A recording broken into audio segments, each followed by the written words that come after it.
And live. Hello, welcome. Anybody sipping on a nice cup of coffee this morning? It's early. I need the caffeine, all the caffeine I can get. It feels like a Monday for some reason. Thank goodness it's Thursday. It has been a long but short week all at the same time. I don't even know if that makes sense, but here we are. Welcome. Welcome to the shit show. I am here in Texas, and all eyes have been on Texas recently because there's been a bit of drama in the Texas legislature. We had multiple Democrats flee the state recently for a couple weeks to try and stall a vote on gerrymandering the heck out of our state. Um, and as of yesterday, the redistricting did pass the House. Uh, and likely will also pass the Senate. So that will be the next step, as it's going to go up to the Senate, um, which is just not surprising. Unfortunately, just being here in Texas and knowing how crooked and corrupt Texas is and has been historically over the years, I'm not surprised. Are any of you surprised that we passed the House with this? Because I'm not. And it was just. The whole thing has just been this really dramatic, horrible fiasco. And, we even had like a Texas Democratic lawmaker who was forbidden from basically leaving the floor of the House, except to go to the bathroom, I think, unless she had an escort, a police escort with her. She had to basically sign a permission slip, which, good on her, she refused to sign. But it's just wild, And then, we also had you know uh, a leader in our Democratic process in Texas who was um, you know told they basically couldn't participate in a press conference. It's just wild. It's just wild, and it's Texas doing Texas, so it's not very encouraging. But there was some good news out of Texas because, it's not all bad, although I do think this will get pushed back on again. That we also yesterday had a judge that temporarily blocked the Ten Commandments being displayed in public schools, which is great because the Ten Commandments have no place in public schools. Um, and the ruling was said, there's a note that came with the ruling. Um, that Senate Bill 10 likely violates both the Establishment and Free Exercise Clause of the First Amendment to the U.S. Constitution, adding that even though the Ten Commandments would not be affirmatively taught, the captive audience of students would likely have questions which teachers would feel compelled to answer. And then the rule was in favor of 16 Texas families of various religions and non-religious backgrounds who sued school districts in the Austin, Dallas, Houston, and San Antonio area. So the Central Texas districts included in the lawsuit are Austin ISD, Lake Travis ISD, and Dripping Springs ISD, which are some of the largest districts in the state of Texas. So that is a bit of a victory, which is great. I'm going to admit I did not prepare a bunch of show notes for this one today. I've been running around. I got a lot of stuff going on outside of work, family things, stuff like that. So I've been a little busy, a bit distracted, doing some responsibilities and adulting, chores and whatnot, I guess is what you could say, and just helping out family with stuff. So I've kind of been a little distracted. I've been tuning in to things a couple times a day, but I've not been as plugged into current events this week. And probably last week too, but I have been following stuff in Texas specifically because I'm in Texas and I kind of feel a bit responsible for keeping the news on what's going out of Texas. But yeah, I'm here. I have been checking things a few times a day, but I'm not really keeping up with as much. But anyway, Representative Nicole Coiler, and I don't know if I said her name right, so apologies if I got that wrong. It's basically, the one that was being confined and, not allowed to leave because she wouldn't sign the fascist permission slip. Uh, cheers, cheers, cheers to everyone who's willing to make a stand. Uh, what a badass, you know. Um, because somebody needs to stand up to this ridiculousness that's happening in Texas. I'm honestly disappointed that the people came back to the state at all. I wish they wouldn't have come back, but here we are. And it's been a whirlwind of a week. How's everyone doing today? So I've just jumped right into things. I am unapologetically behind on many things. Unapologetically. Once upon a time, I would have felt guilty about being behind on things, but no, I don't feel guilty anymore. And actually, I guess that means I'm not really behind on things. I'm just not keeping up with as much as I would try to keep up with normally, because there's too much for any one person to keep up with all of it. And when I started out covering these current events, because the news cycle never ends, I was just like constantly plugged into it, and it really was exhausting. And so now, like, there are days when I only check in like twice a day, in the morning and in the evening, and then the rest of the day I'm not plugged into news because I've allowed myself the grace that I can't keep up with all of it, and it shouldn't just be, me trying. There's a lot of other resources out there trying to keep up with things. Um, yeah. And so that's given me a lot of peace because I was running myself into the ground trying to keep up with everything. So giving myself a bit of grace has really been helpful. And I hope that means, if there's something I'm not covering, you'll see it somewhere else, because there are a lot of other people in the resistance who are trying to cover things. Uh, yeah, same here, because the Republican majority in Texas, yeah. It's not like we had that many Democratic seats anyway compared to Republican seats, but they don't want us to have any. I look forward to seeing what happens with California because, oh, no worries, Larnell, no worries at all. I'm just behind in obligations, and so I'm just trying to, like, I gotta get things done. And emails is like my weakness. Emails are my weakness. Um, but it's just it's kind of discouraging to see. But I am excited to see what happens with California, because apparently the California Supreme Court has cleared the way for Democrats in California to move forward with their plan to redraw congressional districts in California. So hopefully California will give more seats to blue than Texas is losing. And then also, part of me is wondering, in Texas, thinking about Texas specifically, because the Orange Menace seems to think Texas is in the bag for him. And there are definitely some rural Texans that still are diehard Trumpers, don't care, they're in the cult. But even in Texas, I feel like there's a bit of a shift where less people are supporting Trump than were supporting Trump in January. And maybe it's this Epstein thing, because the Trump regime had a big push towards, like, what is it? They called it like the shadow government or something. They were like, talking about how they were going to, you know, reveal all. And it was like a big pillar of what they were preaching. And then with this Epstein thing, like, I think it's been a dividing issue amongst the MAGA crowd. Like, we've even seen, like, Joe Rogan recently being like, you know, starting to backpedal the support for Trump. Um, and so that's a little encouraging. So wouldn't it be funny if, despite this redistricting, which has been a big mess in Texas, if even with all of that, they still can't pick up the seats, or if more seats flip to blue anyway?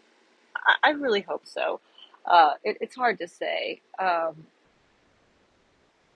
but it could be something that happens, and it would be really amusing because even in Texas, Trump is losing favor. I've seen there's less Trump flags everywhere than there used to be. There are still a lot compared to, like, when we were in Colorado and New Mexico and other states when we used to travel the country.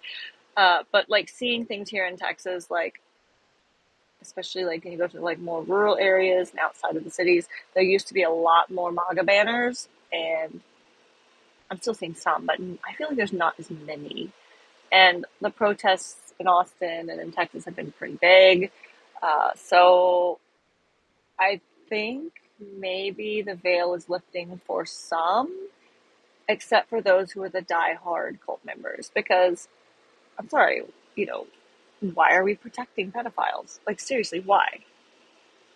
And that's something that even some people who voted for Trump are uncomfortable with. And they should be. They should be very uncomfortable protecting pedophiles. Uh, so we'll see what happens. Eyes are going to be on Texas in this next midterms. I do hope other Democratic states follow suit in response to Texas to do what they can to pick up more seats to cancel out what Texas is doing.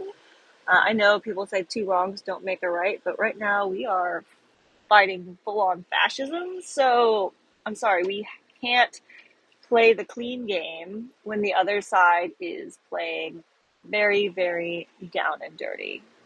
It's just, we can't. We can't take the high road when the other side is cheating. Like, if we take the high road while the other side is cheating, we're just going to be screwed because we're not fighting at the level that the other side is fighting. A good example has been Gavin Newsom. I have been just, I know there's like some like people have some issues with Gavin Newsom. I'm not saying he's a perfect person at all. Nobody is. But I have been just amused the heck out of watching Gavin Newsom mock Donald Trump and make his all caps posts and thank you for your attention to this matter and just mercilessly bullying Donald Trump and meeting him the way Trump acts. It's just been funny, just giving him a piece of his own medicine. Um, because honestly, I think we need to be as ruthless as they are in many ways. Like, there are some things, like, I'm like, no, this isn't going to happen. This isn't okay. Like the R word being thrown around casually. I've seen it a couple times in my space. And I'm just like, no, like, we're not doing that here. Um, I know that's something that, like, I'm like, no, let's not do it. But um, I do think we need to be really mean and mercilessly bully Donald Trump. Like South Park. South Park, I don't have the Paramount Plus subscription, so I haven't seen all of them, but I have seen clips of what I can see on YouTube. And South Park has been so ruthless. I wasn't someone who was raised on South Park. Uh, I think it was on cable, and I didn't have cable a lot growing up. Every now and then we'd have access, but most of the time we didn't have cable. So I missed South Park, and it wasn't something that was allowed in our household. So I didn't grow up on South Park, but I did see it when I go over to my friends' houses sometimes. But for me, South Park is just such a mean show that it just never really appealed to me. Although certain things like Towley was kind of funny, and Mr. Hanky was kind of a funny concept. Um, and I do know some of the characters, but it's just like, it's a very mean show. But in a time right now where the regime is like so mean and so vicious, I think South Park has definitely got a place to come to the political table right now and meet the meanness and cruelty where it is. So like, we need people who are going to be warriors and are going to be like fighting their fire with their fire, or bringing some water. I don't know. I don't know what a good metaphor for this would be. Another good example, and I haven't checked in on in a while, was Bill Burr. I'm not a comedian I normally would follow, um, but Bill Burr, like in the first weeks of this, had some really good, really vicious takedowns of the regime and of the billionaires. Just vicious. And I'm sorry, like, we need to be a bit more vicious in the way we go after like this fascist takeover of the United States. Because I'm sorry, like, I don't think being passive is the answer here. I have a dog that needs me to let him outside, so I'm gonna like whoop, put the dog outside, and whoop, I'll be right back, and then I'll have to bring him back in when he barks. But let me put this dog outside, and I'll be right back because Dusty is asking for a thing. And then I'm going to get in the comments. If y'all want to leave comments, let me know any updates you've seen going on, anything you want to talk about. It doesn't have to be political events. We can talk about autism, neurodiversity, trauma healing. It's an open book, and it doesn't have to be any specific subject matter we talk about today. So, like, anything you want to talk about, drop it in the comments. I'm going to be back in like 2 seconds while I put this guy out so he can go pee, because, you gotta go, you gotta go. I'll be right back. He's an old man. He's gotta go. Hi, buddy. Let's go. I can still hear you if you were talking, so you can hear me. Come here, buddy. I think. I got headphones in. Hey, Bubba. All right. Don't bark and yell at the kitty cats, okay? Come on. You good, Bubba. I love you. All right. Let me know when you want to come inside. All righty. I'm about to check the comments. Oh, I'm back. Like Blue's Clues. All righty. But first, coffee. All things after coffee. Very important. I need at least 2 cups to get me going. All right. Let's see who's in the comments today. Arnold Schwarzenegger vows to try and stop the redistricting in California. Oh, that guy's old news. But, let him complain. He's just aligning himself with fascists and Nazis. It's not a good look. Not a good look. So I guess we need to boycott any Arnold Schwarzenegger movie we see out there. Kind of a bummer, because Terminator was kind of awesome. There's some good ones out there. I like old 80s movies. If anyone didn't know, I used to like a bunch of the Arnold movies. I like Rambo. I like those movies. But, there's a time where it's like, okay, you're old news. You're holding us back. You're not it anymore, right? I want Texas redistricting plan to backfire on Republicans in terms of redistricting areas go to Democrats. Like, me too. Like, I really hope, they redistrict like this and it backfires on them, because I think people are going to maybe be pissed that basically their votes are being suppressed, right? Like, I hope people are pissed about that. People should be pissed if their votes are being suppressed, in my opinion. The other thing that's interesting coming out of Texas right now, and it's an angle that not a lot of people are talking about because there's so much else going on in Texas, is we have a cannabis hemp ban that is on the ballots again, and has passed the Senate now. And so basically what's been going on with cannabis and hemp in Texas is products that are basically federally legal everywhere because of the Federal Farm Bill in 2018, I believe is the year, where hemp products were permitted. And we got all these Delta 8, Delta, all these different things that are derivative from hemp, which aren't the best, but they are something, and they are all many Texans can access, or products with less than a certain percent of Delta 9 are allowed, and the full spectrum products, as long as there's less than a certain amount of Delta 9 allowed, have been around in Texas for probably 4 or 5 years now at this point. And even though Texas has a medical program, which I do qualify for, by the way, I qualify for the medical cannabis program. The medical cannabis in Texas is so expensive, and there aren't enough doctors and providers in the program for people to actually be seen.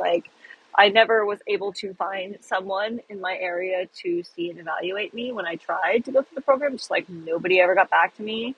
And then even if they had got back to me, I did go and I looked at some of there's a handful of providers that are allowed. The products are so weak and so expensive that it would just be completely cost prohibitive. But luckily in Texas, we've got it right now, but this is potentially might change, where you can get this stuff at a reasonable price at all these different CBD dispensaries, and even at gas stations. It's everywhere in Texas right now. And the stuff you can get over the counter without going through the medical program is better, more affordable, and just easier to access. And so the people who are pushing to get rid of this stuff, if you look at who's lobbying against it, it is the people who are in this medical program because it's hurting their business as medical providers because their medical products are so flippin' expensive. Um, and so they're trying to expand the Texas medical program while getting rid of what we have available to us recreationally that a lot of medicinal users are actually depending on. And I was a medical cannabis user for a lot of years, even before it was easily available everywhere here in Texas. And it was nice when I could travel when we weren't in Texas, when we were in states where it was really legal and it was able to get the good stuff. Uh, but when we came back to Texas, it was just like so nice as a medical user to have a legal option. And looking at Texans in Texas, I think the percentages was over 50%. I don't know what the number was because I'm not like a numbers kind of autistic. That's not the stereotype I fit. Um, but the people who approve just legalized recreational cannabis in Texas is more than half the state. And it's a lot of elderly people and elderly voters and a lot of veterans and people with PTSD and trauma conditions and things like that who have been depending on these products that are available now. And a lot of us just was like, just go ahead and legalize it already. Just legalize it. And so, seeing this push to take away the stuff that's federally legal, like I can order it from a website, get it in the mail, easy peasy. It is just kind of not very popular. And so it passed the House, it passed the Senate again recently, but this actually passed the House, passed the Senate before during regular legislative session. And when it got to the governor's desk, he waited until the very last minute and then he vetoed it. And I think there's a speculation here that the governor vetoed this last time because he knows that it will make him very, very unpopular with potentially his demographic because elderly voters, older voters, like who have been depending on this for a lot of their pain and things like that, and veterans who are a lot of who's accessing this for PTSD and things like that for trauma conditions are the governor's voting base. And if the governor of Texas does sign this cannabis ban in Texas, I do think it could be something that potentially gives us a chance to get a new governor. Like, I think if he does sign this bill, I think Texans will kick his ass out of office. And I think that's why he didn't sign it the first time. And so we'll see, like, now that it's passed the Senate again, is the governor going to be signing his own way out of office by approving this cannabis ban? So we'll see. And part of me is like, do it because we need to get this guy out of here. But the other part of me is like, well, if we get rid of this product, it's going to hurt a lot of people who are dependent on these medical products.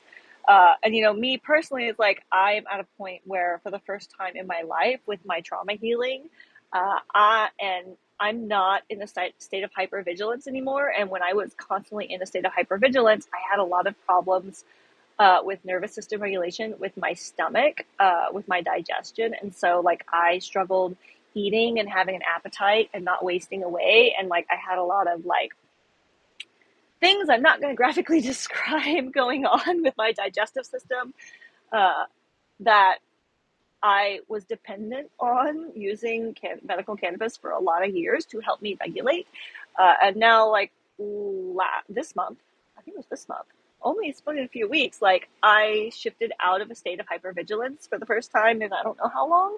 And I also stopped disassociating for the first time in my life, which is really freaking amazing because if you've been dissociative your entire life and then all of a sudden you're not anymore, it is just like new brain upgrade. It's just like something I can hardly even describe. I have this clarity that I didn't know was possible. My memory isn't full of holes in my day-to-day memory. I still have a lot of amnesia around my childhood and past events, and I'm working through my trauma work to recover some of those memories and integrate a lot of the things I never processed growing up. But like my day-to-day is so clear now, and I'm not hypervigilant anymore. So I'm actually no longer a medical cannabis user because it's not something I need anymore. But it saved my freaking life for so many years.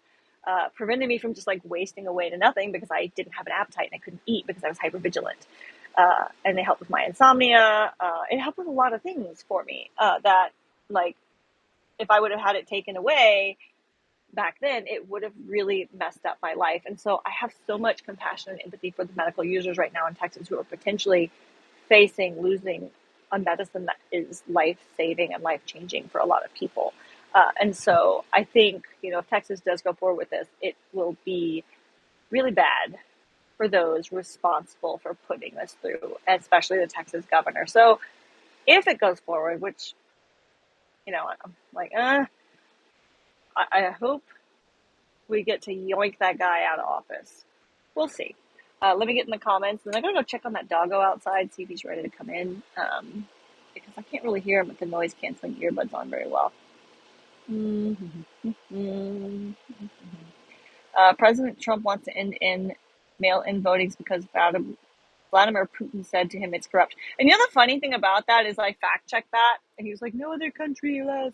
It's like, no, there's like 20 something countries that allow mail-in voting, including Russia. What? So did Putin even say that, or is Trump saying Putin said that? Either way, it's just like,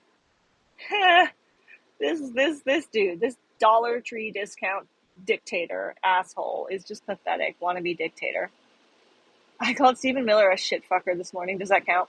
Oh my gosh, that guy, Stephen Miller's like the Naziest of the Nazis. He's a horrible person. He's disgusting, deplorable, and just like he has this creepy ass evil snake aura about him. Just like he's Mr. Burns. That's when I see Stephen Miller, I think Mr. Burns but younger. So it's like, we know what Mr. Burns looked like when he was growing up. He was Stephen Miller. Okay, I hear a dog barking. Let me go get my big baby who's outside. I will be right back in a couple seconds. Drop the comments while I am taking care of my puppy dog. I'll be right back. Hang on. All right. Hi, buddy. You want to come inside? I love you. Good Bubba. Hi. You're a good kid? You were such a good kid. All right. Relax. Time to relax, everybody. All right. Would you believe I do these lives with 4 dogs bouncing around me? I try to wear them out before we go live, but I'm back. He didn't want to go outside before, and they do what they want. I don't try to force them to do things they don't want to do. Okay, I really need chapstick, but I'll get that after the live is over. Just Stephen Miller's just the worst. Deplorable. Healing Out Loud. Oh, I love that name. Too many politicians grew up hearing and believing if you just ignore the bully, they will stop.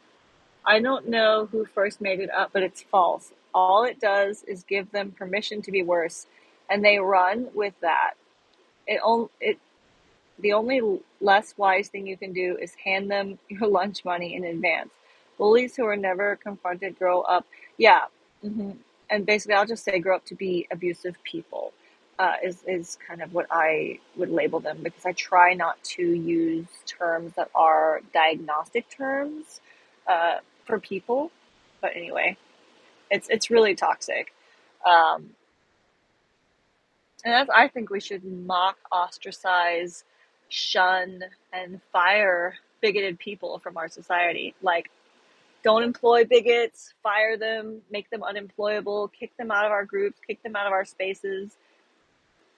Just the behavior is so hateful. I'm so over it. I'm done. I have no patience left for abusive people anymore. I'm just over it. Like, and especially like at this point, if you are still sucking on the MAGA train, then you have to be okay with all this Nazi bullshit, because it is just out in the open. And so it's like anyone that's like still on board with MAGA right now, I'm just like, Nazi, racist, bigoted, asshole, pedophile. Like, I'm sorry, you're harboring pedophiles at this point. Like, you are supporting the pedo in chief. And I'm just, I have a thing. I hate pedophiles. I don't know. Does anyone agree with me on that? Anyone else just really hate pedophiles and think they have no place in society? Because that's me. I just think I can't say on this live what I think we should do to pedophiles because I would get this platform taken down. I might get arrested. I don't know. But the things I think we should do to pedophiles cannot be repeated on the internet. Not safely.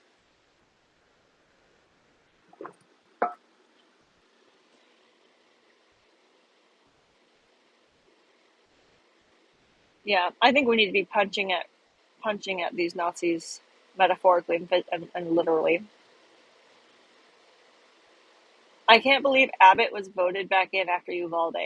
I still think Beto had the moment. If Beto hadn't had the moment where he called for AR-15 confiscation, he would have won. But I can't blame him for that coming out. We were all just so angry. Yeah, and honestly, Texas is a gun rights kind of a state. Like, Texans are like, we need our guns, we love our guns, and threatening to take guns away from Texas is probably not the way to win an election in Texas. You know what I mean? Texans love their guns more than they love their weed. So, mm, I mean, not that I disagree, but I don't think it's a platform that'll get you very far in Texas if you're like, I'm gonna take your guns away. Texans love guns. Like, you gotta assume everyone in Texas might be armed and have a gun, you know? And I don't go out in public without some kind of weapon or two. I usually have 2 to 3 weapons on me at all times. I won't say what those weapons are, but you know, you gotta be ready to fight in this kind of post-apocalyptic nightmare we're going into. It's very dystopian. Um, Stephen, that's the winning comment. Stephen Miller is Mr. Burns mixed with Nosferatu. Yeah, I see that. Hang on, drop more comments. I gotta get the chapstick. This is really bothering me. It's like right over there. Drop the comments. I need chapstick. I got dry lips on my face. It's just too much. I can't handle it anymore. I was outside in the sun a lot doing some projects we had to take care of around the property here, and I got all dried up and burnt out. So I'm like, I'm kind of dehydrated and a little sun crisped, a little toasty, like a sun chip. All right, that's so much better. Uh, our readers tend to agree with you. Yeah, yeah. MAGA is a cult, not a movement. Yes, Trump exploits people. That's really true. Um, these fundamentalist people didn't have a chance, unfortunately, in my opinion. Like, it's been widely documented that Trump targeted specifically low information voters, which is basically people who don't know how to use the internet very well and people who uh, have limited media exposure. And if you didn't grow up around fundamentalist, fundy people, you might not have seen what I saw because I grew up in Texas, which is the Bible Belt.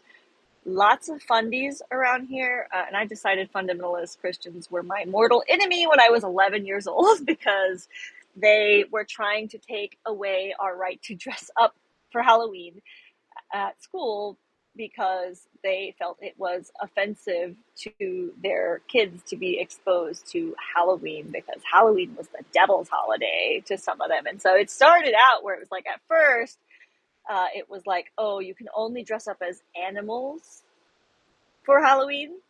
And then it became like they were just this fight, no Halloween at all. And I'm just like, Halloween was like the only holiday I think I really liked as a kid. It was like my favorite holiday because I'd always loved costumes and stuff. And so that was very personal. And so, like, I was an 11-year-old who was obsessed with the separation of church and state. That's how my autism manifested. You know what they say, obsession with things that aren't age appropriate. You know, apparently that might not have been an age appropriate obsession for a young person, but I'm still obsessed with the separation of church and state because um, look where we are now. But these fundamentalist kids, and I thought, even as a kid, I was like, this is really weird. This is not right. And I didn't have language to describe what it was. But I noticed like how isolated they were from like the world and worldly things. And basically, like I remember picking up on like certain language, like they basically framed the world and worldly as evil and other and something to be avoided. And if you were of the world or if you were worldly, it basically meant you were not with God and you were a sinner and you were like a compromised person who, and they were taught that people who are of the world are basically delusional and are being led by the devil and shouldn't have autonomy to make decisions for themselves because they are being led astray by the devil. They don't have God. And so like the godly people, the fundies, should be in power, should be the ones making decisions. They were groomed to believe this from a young age, and they were kept away from culture and media. They weren't allowed to read a lot of books. Like it's funny, like Harry Potter was like a big forbidden thing for a lot of these fundies because it had magic and witchcraft and things like that in it, and that's like but now like all of a sudden they love JKR when she's a raging transphobe. Look at this. um the hypocrisy of it just gets me. And then what other things? Like they weren't allowed to watch like a lot of TV and cartoon shows that like were pretty innocent. Um, like Captain Planet. I was always just like, why can't they watch Captain Planet? Larnell, you actually were the one that helped me figure this out because it's like the power is yours. And it's like they only believe you have power through God. You don't have power on your own. So just think about that as a mindset that you aren't allowed to have your own power and every power you have comes through God. It's a lot like ABA in neurodivergent conversion therapy, right? Where it takes the credit for anything good you possibly do in life. Like ABA and neurodivergent conversion therapies take credit for anything a child learns in their life, whether or not it's something they would have eventually learned on their own anyway. They give the credit to ABA. Very similarly, this fundamentalist cult gives credit to anything good that happens to God, and anything bad that happens is the devil. And so these people don't get to feel empowered at all. They don't have personal power. It strips away their personal power and also puts them into this state of learned helplessness because they feel at the mercy of the world and at the mercy of God and the devil. And so it's a very disempowered way of grooming and raising people. And also because like a lot of these kids were homeschooled so that they weren't taken they didn't have the same knowledge like in the homeschool or in these private schools, which I did spend about a year in, so I have personal experience in a fundamentalist Christian school, so I know exactly what kind of things were being taught. Like they didn't really learn science or history.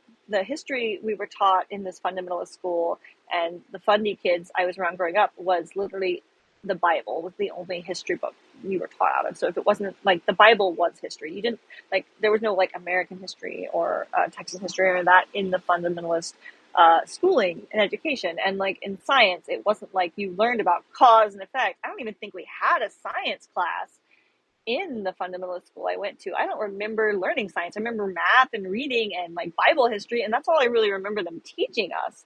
And so like we didn't understand cause and effect. We didn't understand correlation and causation. It was very discouraged to have like independent questioning thought. Having questions got me in so much trouble when I was in this fundy school. Also, I wasn't allowed to hang out with boys. I was supposed to only hang out with girls, and the girls didn't like me. Um, and then like I had to wear a skirt, and I wasn't allowed to have pants. Even in winter when it was really cold, my uniform was either shorts or a skirt, and I could wear like tights or not fishnets, stockings under my skirt or my shorts, but I wasn't allowed to have pants even in winter. And they would like force you to go outside for recess even though you didn't have pants. It was just ridiculous. Like so many things so wrong with these fundies and the way they're raised. And so like a lot of them also like they didn't have internet in their homes because the internet was evil and the internet was the devil, and their parents were like worried that what they would see on the internet, they were told it's all porn, it's all like bad things, you can't, the internet will steal your child. So like a lot of these fundies weren't raised with internet literacy. Like they don't know how to Google and how to like look at information on the internet and tell like what's real and what's fake. And so like that's we say Trump has targeted low information voters. This is what we're talking about. Like, they don't have the information. They don't know how to find the information. A lot of them have been groomed their entire lives to have this learned helplessness. And so they're very disempowered and very afraid. They've been taught from a young age that there is this like other, like the others who are not in their fundamentalist cult are basically evil. And so it's a very us versus them thing they have been taught and groomed to. And also, like, I noticed, like, I know people even in adulthood that went to these fundamentalist churches, and like the mentality of the church was like, if somebody like left the church, you shunned them and you didn't talk to them anymore because they were backsliding. And so that meant you could no longer talk to them because they were like integrating back into the world, and you didn't want to be corrupted by someone who was backsliding and wasn't in the faith anymore. And so you would shun those people because they would corrupt your walk with God, Jesus, whatever. And so like it's just really toxic. And so it's like literally like cult programming, shunning, people who are not in the faith. Everyone outside the faith is evil. Control of information so that you're not being confronted with facts that are inconvenient for the cult. And when was this? Probably about 10, 15 years ago. I remember like I did go to one of these fundy churches, and I knew some people were still going to them because, I mean, they're just everywhere in Texas. And like they were back then even saying from the pulpit, if you do not vote Republican, you're not a Christian. So they have been groomed to vote, Republican. They have been groomed that the rest of us shouldn't be allowed to make decisions for ourselves because we're not being led by God in the Bible, according to them. And they have been groomed to believe they need to like get into public office and take over the country and run the country. Like they've been raised to do this since they were young. And these are people my age and older. So are like in there. How old am I? I'm 38. Okay. And so these are people like in their 30s, 40s, and they have been like raised their whole life in this literal cult that has just been brewing amongst the rest of us for, the past 30, 40, 50 years. And so a lot of these cult members never had a chance. They just went from one cult to another. They just like had a cult they were already primed into. And then they were given like this leader from a lot of times the pulpit, their ministers who were their local leaders. Now they just merged them under one big orange menace of a leader, and they just like, this is now the figurehead of the cult. So it's really dangerous. And I think a lot of people don't understand that some of these people never had a chance. They were kind of groomed to be indoctrinated into this cult.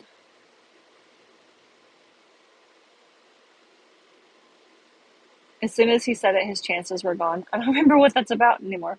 Um, I don't know. I'm not from Texas, but I love my weed way more than I love guns. Yeah. Uh, Hang on. I mean, I do have a 486-year-old katana hanging on my wall in my house. Is it sharp and ready to go just in case you need it? Do you have mace, pepper spray, not knives? Don't answer that. I'm just saying. We got to be ready. Stephen Miller is now being referred to as, oh, I don't want to make fun of people who have hair loss because that's something a lot of other people can't help. Pee Wee German, that's a good one though. Uh, yeah. I try not to make fun of characteristics of these assholes that other people have and they can't help. Although I will make fun of all those twat waffles that have Mar-a-Lago face because they literally did that to themselves. They paid to get all that plastic surgery done to make them look like their faces are melting. Like Christy Nome, dog killer Christy Nome. Um, it's like, you paid how much money to look like that? That's not natural. They could help that if they wanted. And like Trump being orange, he's not naturally orange. He doesn't eat a fuck ton of carrots. That dude lives on Diet Coke and McDonald's. So obviously he's not naturally orange. It's fucking makeup. It's face paint he puts on to paint himself orange, which is really ironic. Because Shouldn't he want to be the whitest of the white? And like, why is he trying to be tan if he hates brown people so much? It just makes no sense. And it's just like poorly applied makeup. He's doing that to himself. He could help it. He could stop applying the orange face paint at any time, but he chooses not to. So that's free game, in my opinion. But yeah, I don't want to make fun of people's like weight or their hair loss or things like that. It doesn't do it for me. Creepin' Steven. Simple but accurate. Yeah, that works.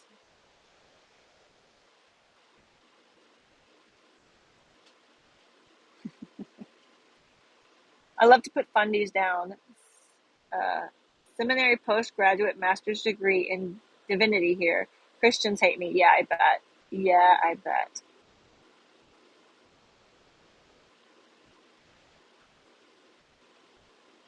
The secret word for Stephen Miller is whiteness. Reference from the Pee Wee's Playhouse for those who don't know.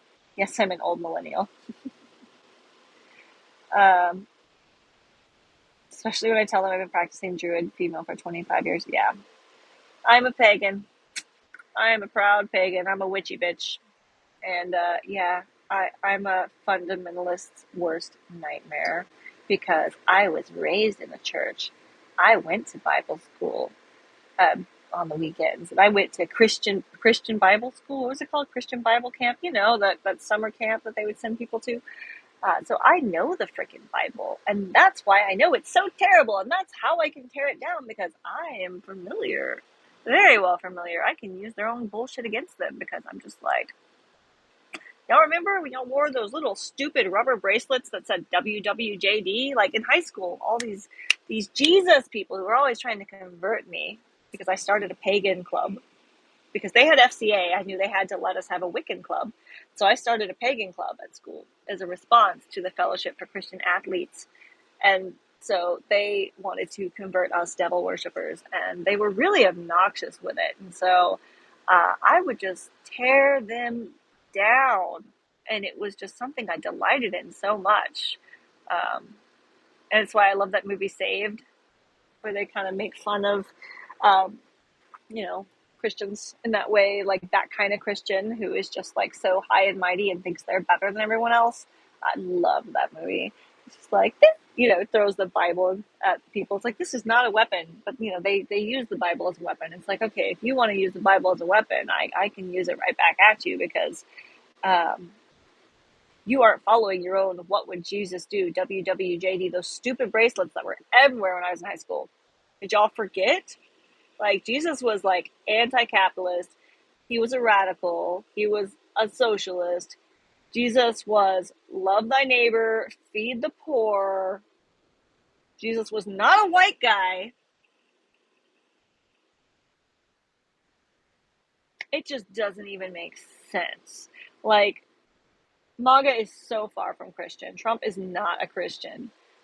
And the pastors, I've seen pastors saying, oh, he's God's imperfect pawn or tool or whatever the fuck. It's like Saul, they're using an imperfect vessel. It's like, fuck off with that. He's literally the Antichrist. Like, what's that, feudal slang? I don't know that word name. It says they reject Christ but love Christianity. Yeah, exactly. Believing everything is the fault of God or a demon also enables them to take zero responsibility for the awful things they do. Yeah, exactly. Them being held accountable is a laughable concept to many of them. Yeah, of course. And that's kind of the problem that makes it so toxic to the rest of us. It raises a bunch of people who have learned helplessness and can take no accountability for their actions. It's really bad. It's giving me gray hairs. Look at this. My hair is going gray. My nice black hair is just all going gray and lightening. Like, look at this. That could be because I've been in the sun. No, I'm getting sun bleached. In winter, it'll turn black again, probably, but only at the roots. We'll see how it goes. Um,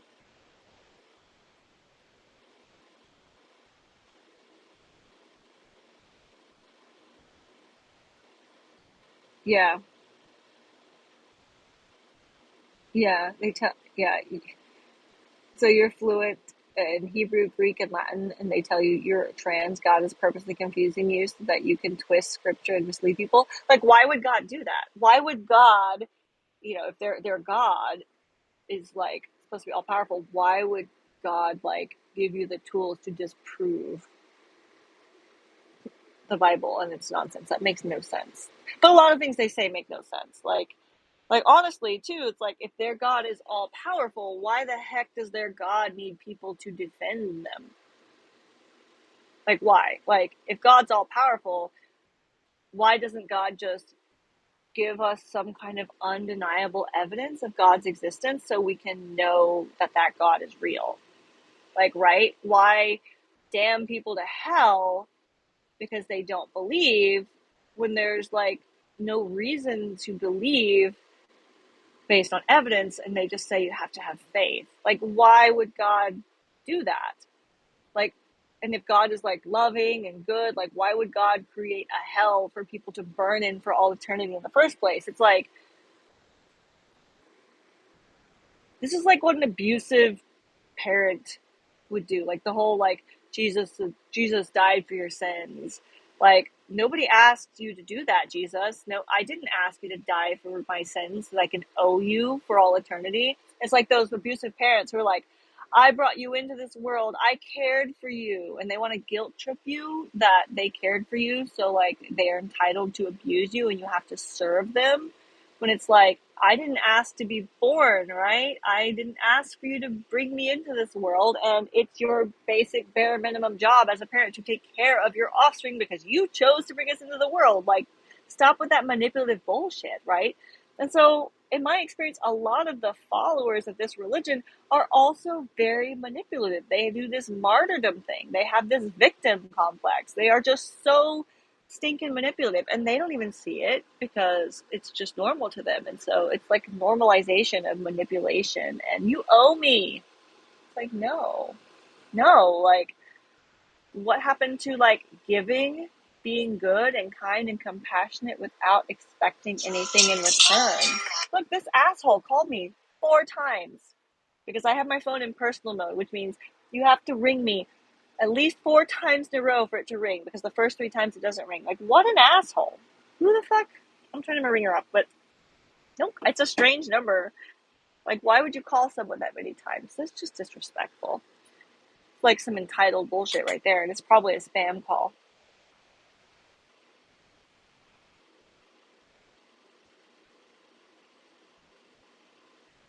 Do you want to be a pastor? Yeah, no, thank you. I'm not a practicing druid, but I refer to myself as pre-lightning. I won't call myself an atheist because I'm sure one of them coined that term, and I won't be defined by the, yeah. And you know what? It's like, I'm not an atheist, but I'm also like, I'm not religious. You know what I mean? I'm very spiritual, but I basically worship the earth, the moon, the sun, and the planet. And I believe that we are supposed to be one with the earth. Like, like we have like bacteria and things living on our skin and inside of us that are part of us, that are part of our ecosystem that we have in our bodies. I believe humans are supposed to be like living things that are part of the earth, and that we should be acting in a way that is in unity with the earth and in support of the earth. And that unfortunately so many of us are acting like a virus instead of like a good bacteria. Right? And so I do believe that the earth's immune system is going to buck us off if we don't start acting right, because we are supposed to be a part of the earth, and we are really out of touch with that. And I think, like, for me, like, being in nature by a body of water, mountains, like being in a natural place that has this, just for me, has this energy that I can just feel, it just resonates. Like, that is what we're supposed to be. That's spiritual to me. That is more spiritual than being in any church ever could be or was for me. And so it's like, tapping into that energy and the earth's natural cycles, and being uh, receptive to, just being in alignment with all of that.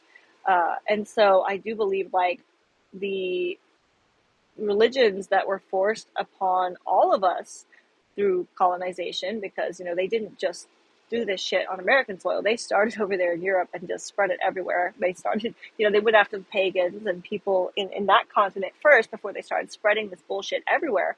Like this doctrine of this spirituality that it's like you don't have any power unless it's from God, disempowered people all over the world and really cut us off from being spiritual. And that's why, personally, for me, I reject atheism, because I think it's this swing in the other direction. Like it's this, like, to me, it feels very nihilistic. Like there's nothing unless there's proof of it.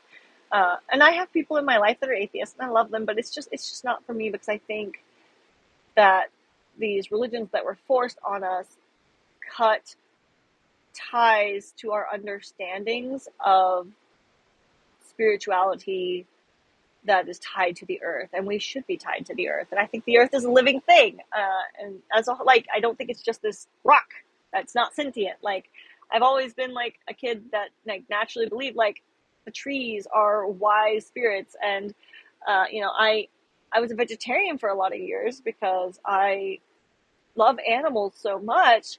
But then I started to be really unhealthy because a lot of the things, because I also have a lot of food sensitivities, and so it like really limited my diet, and so I was having health issues from being a vegetarian, because of the other food sensitivities I have. So it wasn't working for me.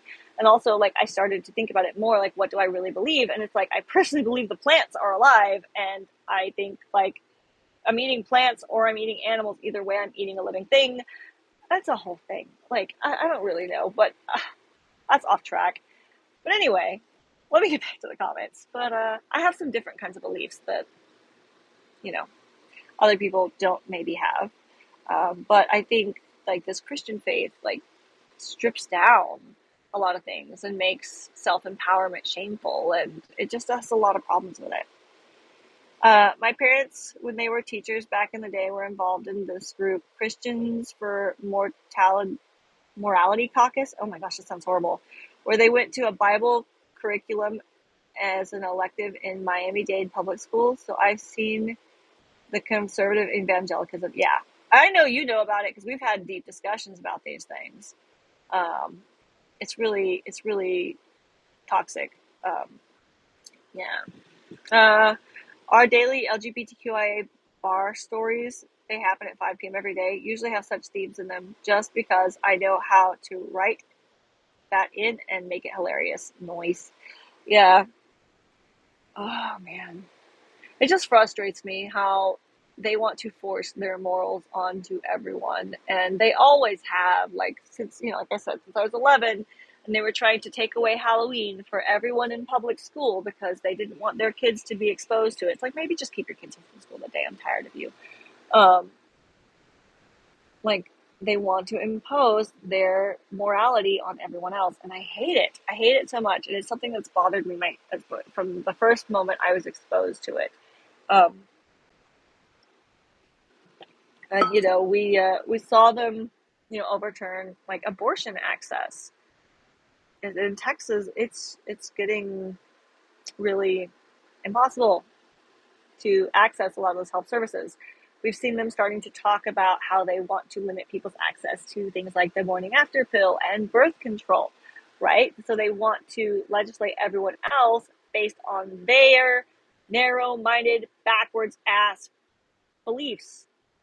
And then, I knew when they turned over the abortion thing, the next target was going to be Oberfell versus Hodges, which is gay marriage. And people are like, no, no, no, you're overreacting. I'm so tired of people saying that I'm overreacting, because we've already seen them saying they want to take a case to the Supreme Court to try and overturn Oberfell versus Hodges, the 2015 case that legalized gay marriage on a federal level. And now it's been like 10 years. We have so many families already out there, who have children, who have adopted children, or who have children from, various different means, who are on their partner's benefits and all these things that could potentially be taken away, and families could potentially be destroyed if we take this case up and it passes the Supreme Court. And I'm so tired of this. It'll never happen. And also, there's whispers that maybe they're going to come after interracial marriage next, which Sounds a bit far-fetched to some of us, but seeing the way things is going and seeing how much racism is prevalent everywhere, it wouldn't surprise me if we actually get that far, which really ticks me off. And then it's like, okay, but what does that mean for those of us who are like literally mixed, like people? Like, what, does that mean, like, what is that going to mean? Like, if we're mixed, because does that mean we can only marry other mixed people? Like, can I marry anyone if I'm mixed, or does that mean I'm not allowed to get married? Can I? How is that going to work? Like, it doesn't even make sense. Make it make sense. You can't. It doesn't make sense. It can't be made to make sense.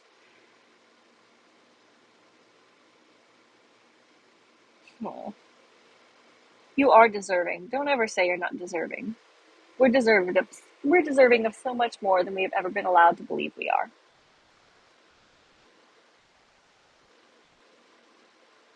I love that y'all are having conversations back and forth. Bobby! Hi, Bobby. I can't attack personal aspects of appearance regardless of who they are. Yeah. Twat waffles. Twat waffles and ass hats. Those are two of my favorite like names to call people. I'm trying to think of other ones, but those are the two I got right now. I get misgendered constantly and I hate it, but I'm not about tr- not to fucking live my best trans life. Yeah. As a gender fluid, non binary person, everyone assumes I am she all the time. And I'm like, at this point, it was more upsetting when I was first coming out. But now I'm just like, I don't know, it doesn't upset me unless I know it's like being intentionally done to be an asshole, right? Like, and like, if people are being kind and then they just get my pronouns wrong, I'm just like, hey, thank you so much for the encouragement. Just a little gentle nudge. I actually am non-binary and I don't use she, her pronouns, or I actually use they, them pronouns. But thank you, I appreciate you. You're really great. So that people know, like, because a lot of people have a lot of shame around getting things wrong and they like be really hard on themselves. But like for me, as long as a person is trying, I am okay with that. Like, I'm so okay with that. Like, I can tell the difference between someone who is genuinely trying and someone who's just an asshole who's being dismissive, right? And so it doesn't get me down if someone is genuinely trying and get it wrong anymore, but it used to be more upsetting. The other thing also, though, is like through my trauma healing, I've become a lot more, and also over the years, I think of coming out non-binary, gender fluid, I've become a lot more secure in my identity to the fact where it's like, even if someone is intentionally being an asshole and intentionally trying to misgender me, it doesn't bother me anymore because I'm like, oh, you're an asshole. It's like, that's not a reflection of me. It's a reflection of the fact that you're a bigoted asshole. And I'm like, that's okay. You're the asshole. Bye. And I'll just block them or whatever. Um, because I know it's like not me. It's they're an asshole. And so it doesn't get me as much as it used to. This doesn't say it's a pass for people to just be assholes, but like, oh, you're an asshole, that's a you thing, right? Uh, so I've been a bit more strong. As an ex makeup artist, he's not even applying it right. There are lines just saying, yeah, exactly. Exactly. Yeah. I did makeup in the salon when I was growing up with my mom. I did makeup for like girls for prom. It was kind of fun. I like doing makeup. And it does really get me.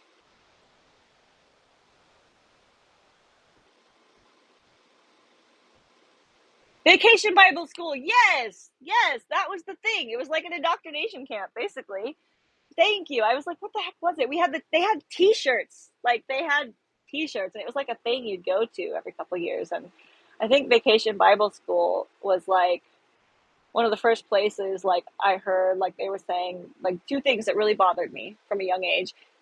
Was one was talking about, and this was the first thing that really bugged me.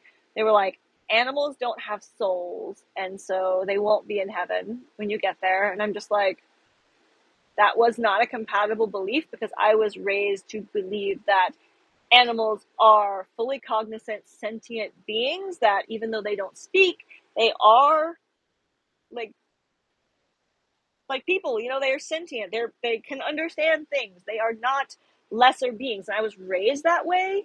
And so when I went to the church and they're like, animals are like here to serve us. They aren't thinking, they don't have souls. I was just like, this isn't going to work for me, because animals were like my besties, right? And so that didn't work for me. And then the other thing that really like just didn't work for me in Vacation Bible School was when they were talking about how um, people who are like in parts of the world where they will never hear the word of God, like if you don't have a chance to hear the word of God, you're going to hell. And I was just like, what the fuck?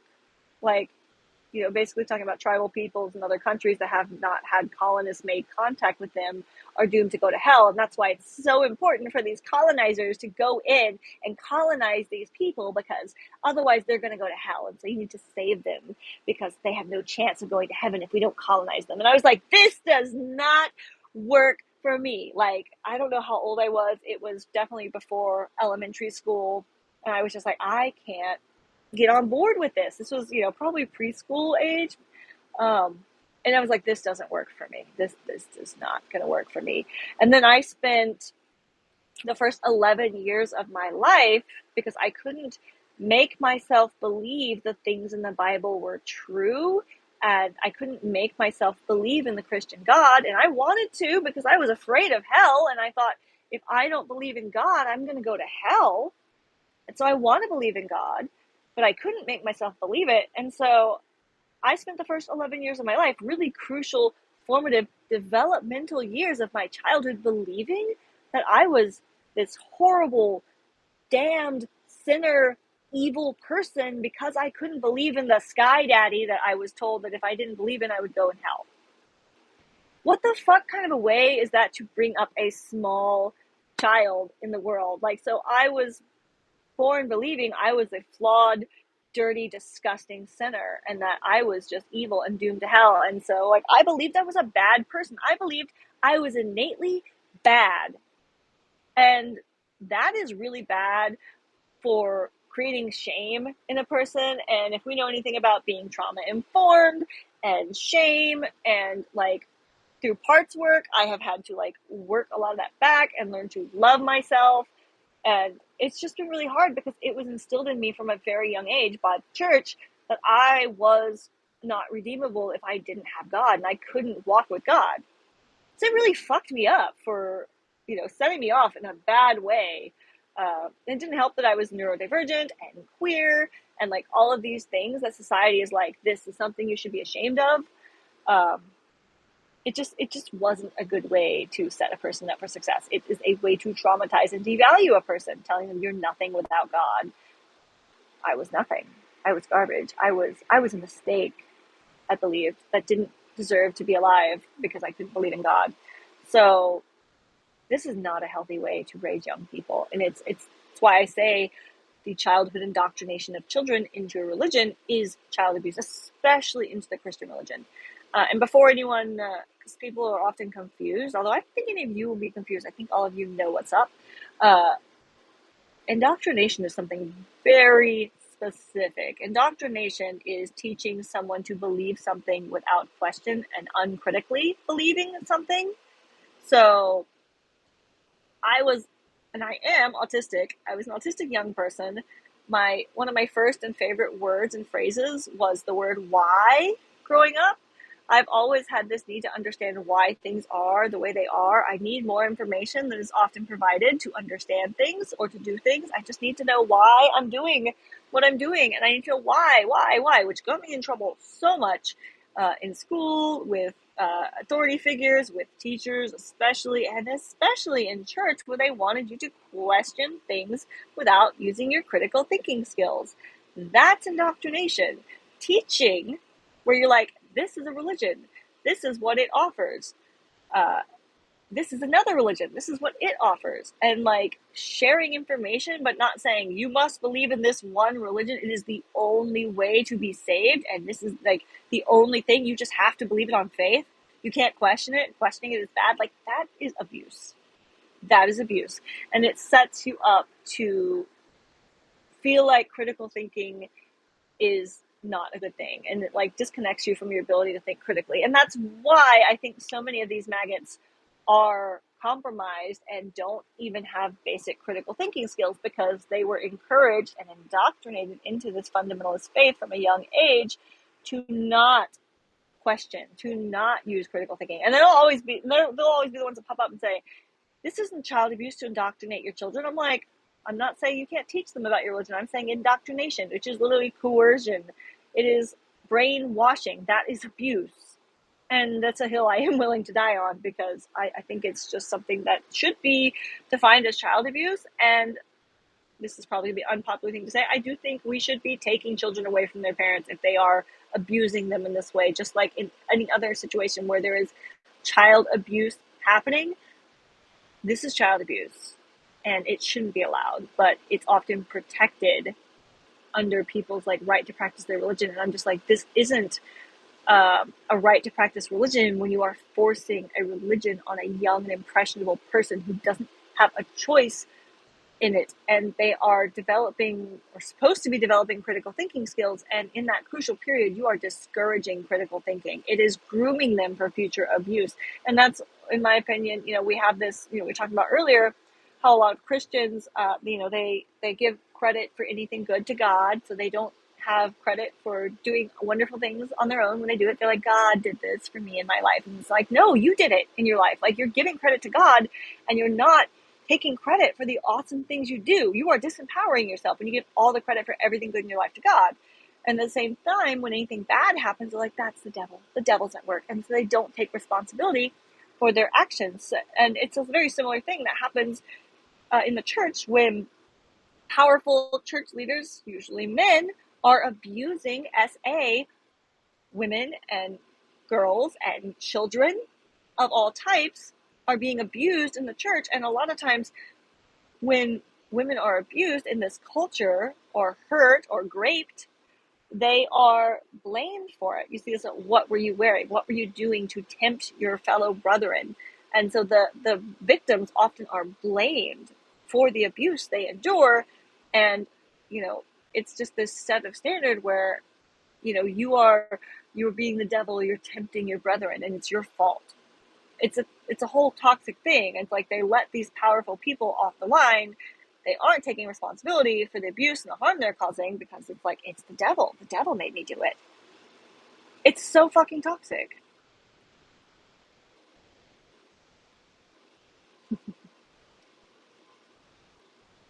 Yeah. They're always shocked when I quote passages back to evangelical Christians. That's the funny thing too. It's like so many of them, like I've had them to pop into my comments and they're like, you shouldn't talk about Christianity and the Bible if you're not a Christian. And it's like, fuck you. I was raised in your stupid church. And if you're going to force that shit down someone's down someone's throat, if you're going to indoctrinate them into a religion and your religion harms a person, you better fucking believe people who have been harmed directly by your religion have a right and maybe even a duty to talk about the harm this religion causes. Like, they are always so opposed to people talking bad about Christianity, as if those of us who have complaints about Christianity weren't indoctrinated into the damn church and don't have experience. Like, I don't know if I would consider myself an ex-Christian, because I never was able to force myself to believe in the Christian dogma and doctrine. Like, I couldn't force myself to believe. So I don't consider myself an ex-Christian, but I was someone who was brought up in the church and around the Christian faith. And my family, a couple generations back, were Catholic. And my grandmother is the first one in our lineage to actually leave the Catholic Church because she didn't agree with the way they talked about and treated women. And she is a mother of 4 daughters. And she didn't want her daughters brought up in the Catholic faith because of the stance on women being, subservient to men and all that other stuff. So, we've got a history of it. And, some of us are like, we're done. We're not going to do it. And it's not that because we don't have experience in the church. Like, I wouldn't be this against fundamentalist Christians and this evangelical, like, we need to spread the gospel to all of you poor, pathetic sinners, if it hadn't touched my life directly and fucked me up. This shit fucked me up in my childhood, which should have been good years of my life, but the church is a big part of why my childhood was so fucked up. So F you to the church. I don't know if I can give a middle finger on here, so we'll just imagine it's longer.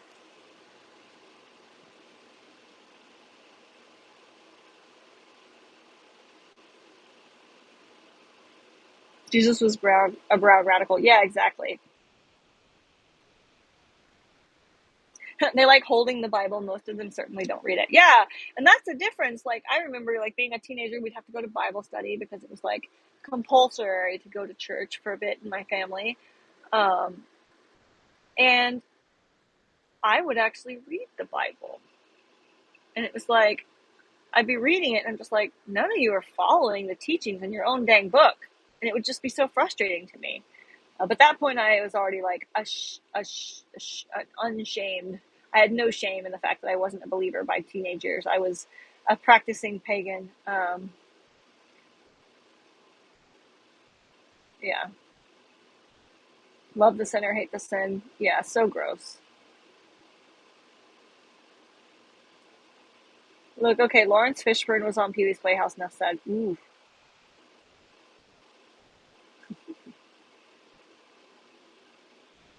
I guess it's a cool look, like the necklace with the cross pendant, like the one worn by lovely KK Caroline Levitt and Mike Pillow. Yeah, you know what? I just Does anybody else think it's a little odd that this faith has taken up a cross as the like icon to represent their faith? I think it's odd for a lot of reasons. One, it's like, okay, the cross was literally the torture device used to torture Jesus. So if Jesus comes back here, do you think he wants to see these crosses everywhere that represent his torture? Say he's a real person. I don't know if I believe he's a real person, but be he a real person, I don't think he was the son of God. If he was real, maybe he's real. I don't know, but I don't believe he's the son of God. But if he was a real person, he came back like they say he's going to do. You think he's going to want to see crosses everywhere?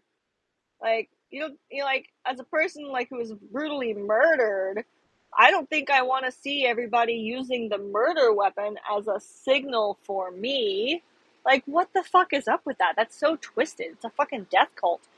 And then, like, the other thing about it, it's just like also interesting to me because it is this symbol of like, remember, he died for you on that cross. He died for your sins. And like, it's like a guilt trip everywhere you go. Like, they put this cross here to like remind you that you need to feel guilty about you being a dirty sinner and God saved you. So you owe everything to God, even though nobody asked Jesus to do this. Jesus just goes, I'm gonna martyr myself. Like, no, nobody asked for that. It's like, what the fuck? I don't owe you anything. I didn't ask you to save me. Fuck off. It's just gross. It's guilt trippy. It's weird. It's creepy as fuck. Like, I don't understand it. Even worse is the one where they have the cross with the Jesus crucified onto the cross. I'm like, what the fuck? That's just gross. That's just morbid. That's just really, I don't understand it.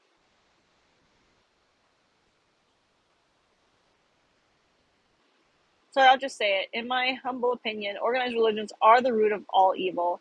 Like, I respect you for your beliefs, but realize what your religion does. Yeah, exactly.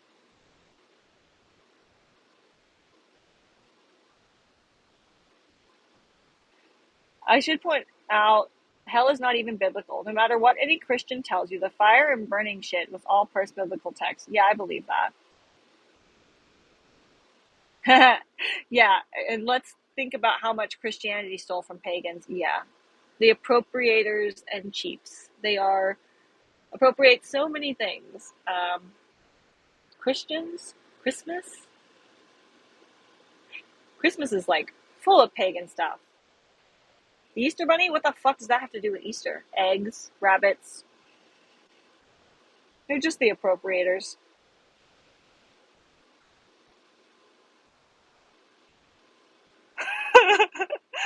Oh my gosh, that's weird. I love it though. If someone tells you God speaks to them, ask them what his voice sounds like. Does he sound like Pee Wee Herman or does he have a deep, sexy voice? Or is it a woman? Are they? I think my understanding um, is that God was probably non binary because God wouldn't have had gender. God wouldn't have needed to reproduce, like God would have been genderless and sexless, right? Like, I don't know, wouldn't that make more sense? I know there's like God the Father, they say, and the Holy Ghost, but I don't know. I just feel like God wouldn't have had gender. It wouldn't have been necessary. Do what we want and go to heaven, or refuse and burn forever in fire. Old school ABA. Yeah, exactly. And okay, does anyone who listens to me know the history of ABA and queer conversion therapy and the people who have created this monster? Because I have done some really deep dives on this subject, and people get really mad at me every time I talk about ABA, because there are some people that they're just, they think ABA is the answer.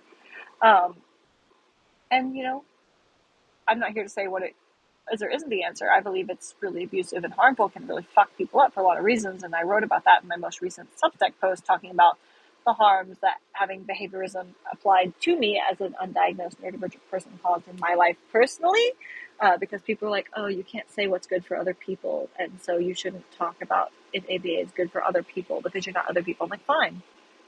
I'm not allowed to talk about the harm ABA causes to other people. I'm going to talk about the harm that having these methods applied to me personally. And I'm going to tell my personal story, because if my personal story and lived experience of what happened to me is a threat to your reality, that should say something to you.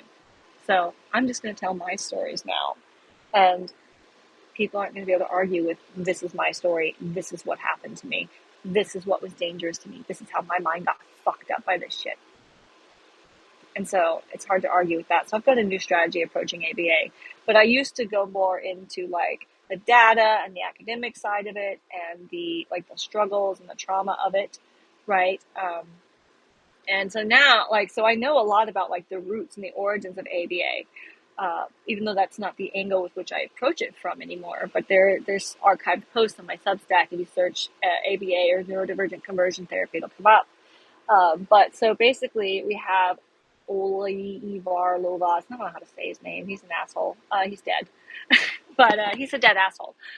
But so basically, he was responsible for creating ABA alongside George Reckers. You want to Google George Reckers real quick? Rekkers, I believe is how you spell it. I could be wrong. But so Olivar Lovas and George Reckers created gay conversion therapy, or like really mainstreamed it and like made it like this formal like program that it was for a long time. And they used the same methods on autistic and neurodivergent young people to try and make them indistinguishable from their peers, which was the goal of both queer conversion therapy and ABA. It's an assimilation therapy, basically, to force assimilation on young people who are young and impressionable, much like the church indoctrinates young people who are young and impressionable. And so you see the language about ABA, about how you need to get these kids young when they're malleable, and how, you basically coercing them into being an acceptable version of themselves. And so we've got Lovas and Reckers working on both these autistic children and gay conversion therapy and these things. And then when you dig into who George Reckers is, he's got ties to multiple Christian nationalist groups. George Reckers worked with James Dobson a lot. Does anyone know James Dobson? Google James Dobson. Google George Reckers. Is anyone familiar with Focus on the Family? Because Focus on the Family, I don't know if it's still up, but literally had a website page article dedicated to explaining how to indoctrinate young people when they are young and vulnerable into the church, because it gets harder as they grow older and learn to question things. Basically using the same language to describe the indoctrination of young people into the church as is used to describe with ABA and neurodivergent people. Because they know young people are more vulnerable to coercive control, and they want to get to them early so that they can shape and mold them so that assimilation into these coercive, manipulative beliefs will be easier. And so ABA is literally tied to Christian nationalism. Like Lovaas and Wreckers and Dobson. It's Christian nationalism. It's the same thing. It is the same methods, only we had gay conversion therapy because we noticed it doesn't work and it's cruel and it causes a lot of PTSD, and even people who were in it eventually had taken themselves out when they grew up and were just so damaged as people, but still gay, just really fucked up in the head because they went through this torture protocol that, failed to change who they were innately, creating internalized shame and self-abandonment, which is a really dangerous thing if you have internalized shame and self-abandonment when you grow up. I have been working for the past 9 years to try and get over my internalized shame and self-abandonment because it left me vulnerable to all kinds of abuse as an adult. And so I would not be able to spot when I was being manipulated and coerced and gaslit because basically society coerced and gaslit me my entire life so hard that I just thought this is normal and I didn't have a radar for it.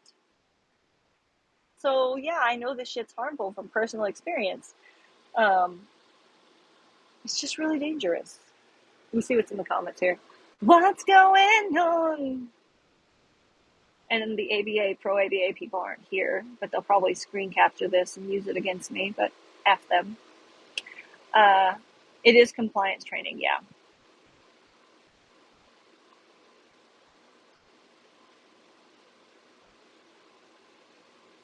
I don't want to go to heaven. You think Hendrix is in heaven? You think Bob Dylan is going to heaven? How about Einstein, Jewish and atheist? None of them are in heaven. Fuck that place. Yeah. I was like, if my dog's not going there, if my cat's friends aren't going there, if the animals aren't there, fuck that place. I'm not interested. Same Z's. I want to go where all the cool people are.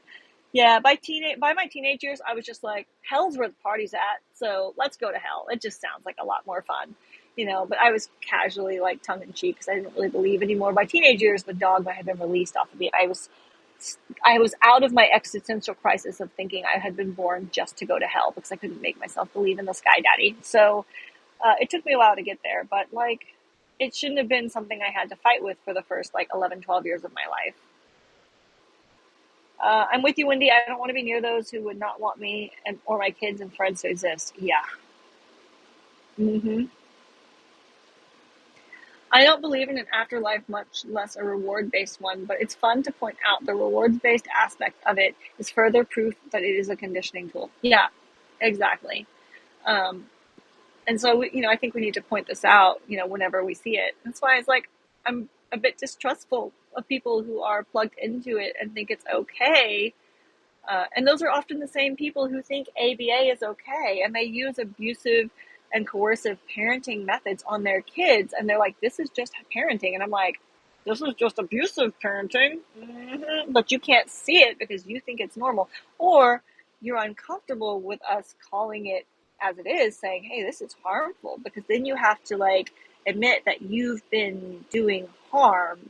And it's really uncomfortable for people to admit they've been doing harm, right? Like, I know in the past I have been a harmful person without realizing I was causing harm, because I, in my ignorance and lack of knowledge, would sometimes do and say harmful shit, right? But then I've had to learn that someone telling me that I am wrong about something is not a personal attack, right? And like, I've had to learn to realize when I am like feeling uncomfortable because of cognitive dissonance, and when it's like I need to take a step back and think about this, like, and how potentially I could be causing harm, and then digest that information.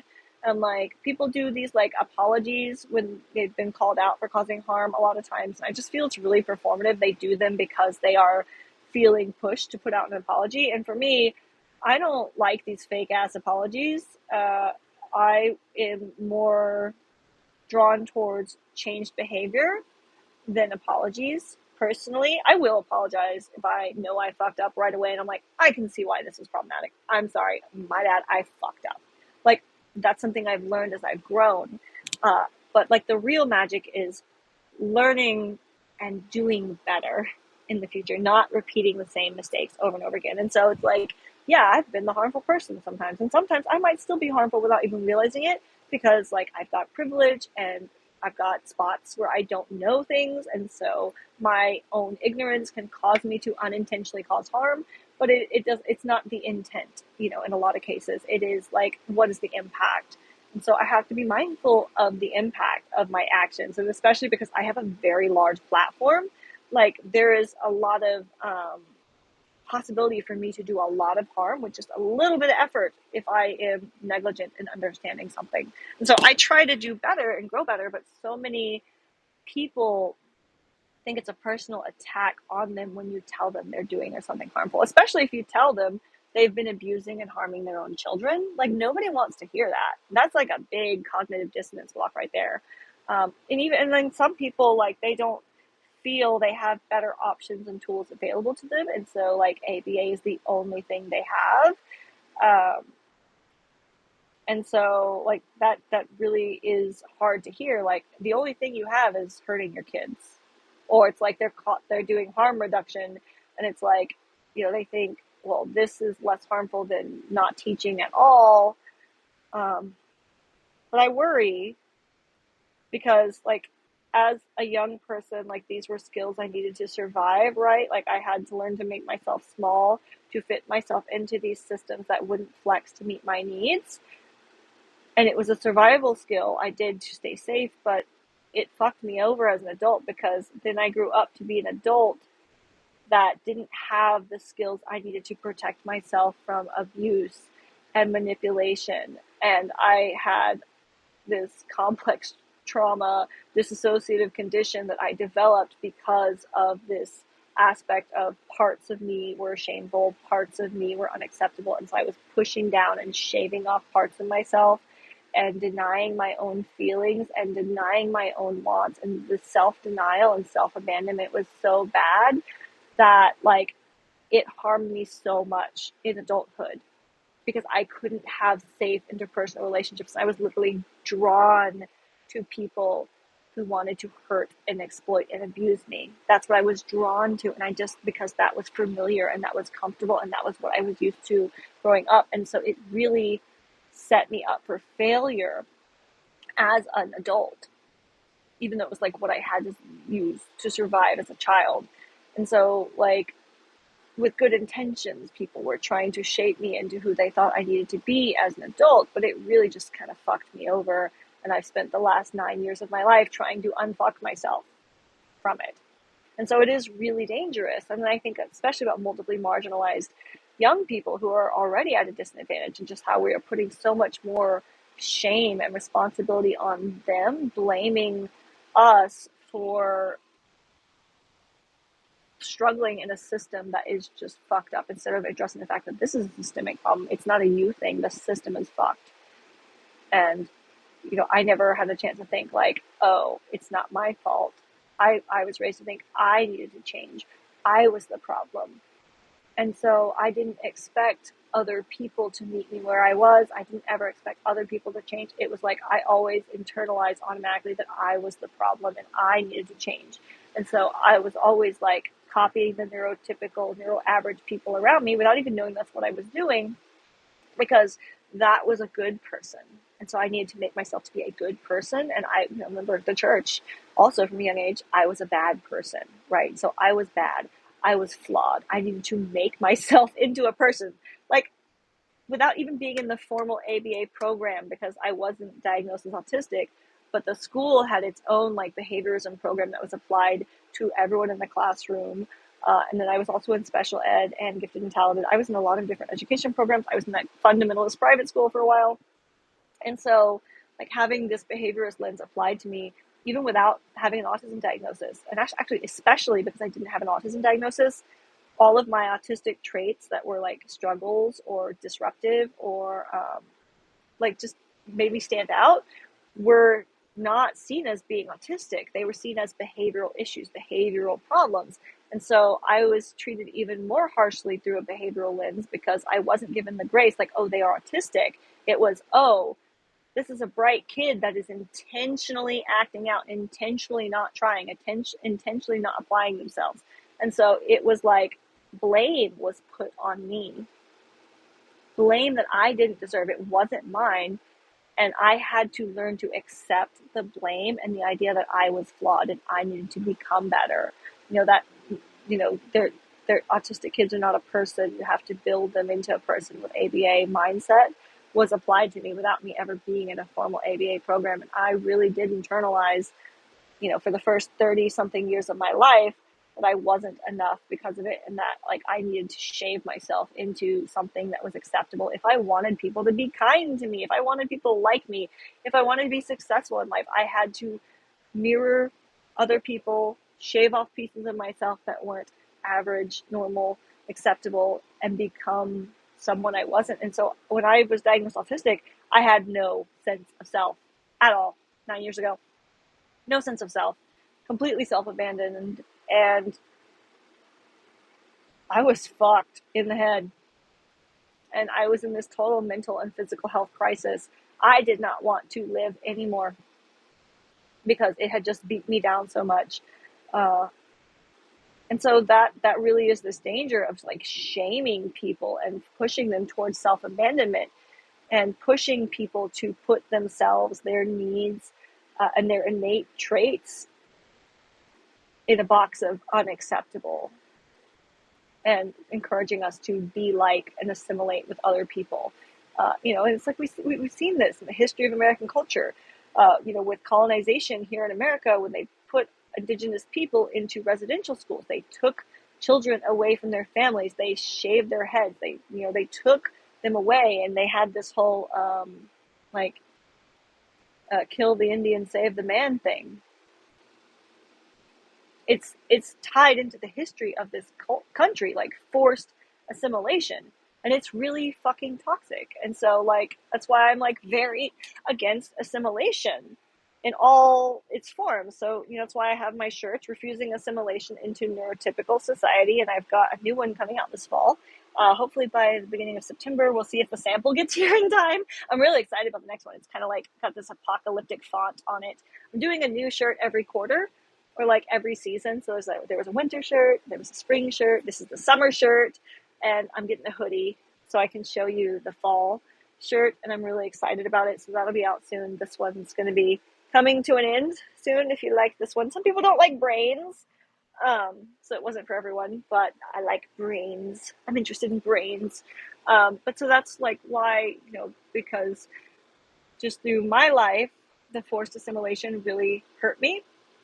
And I was called a rebel as if it was a derogatory bad thing, that I was rebellious, but really I was just trying to get my needs met in a society that told me I didn't have the needs I said I had, and that I was overreacting and being too sensitive and all of this.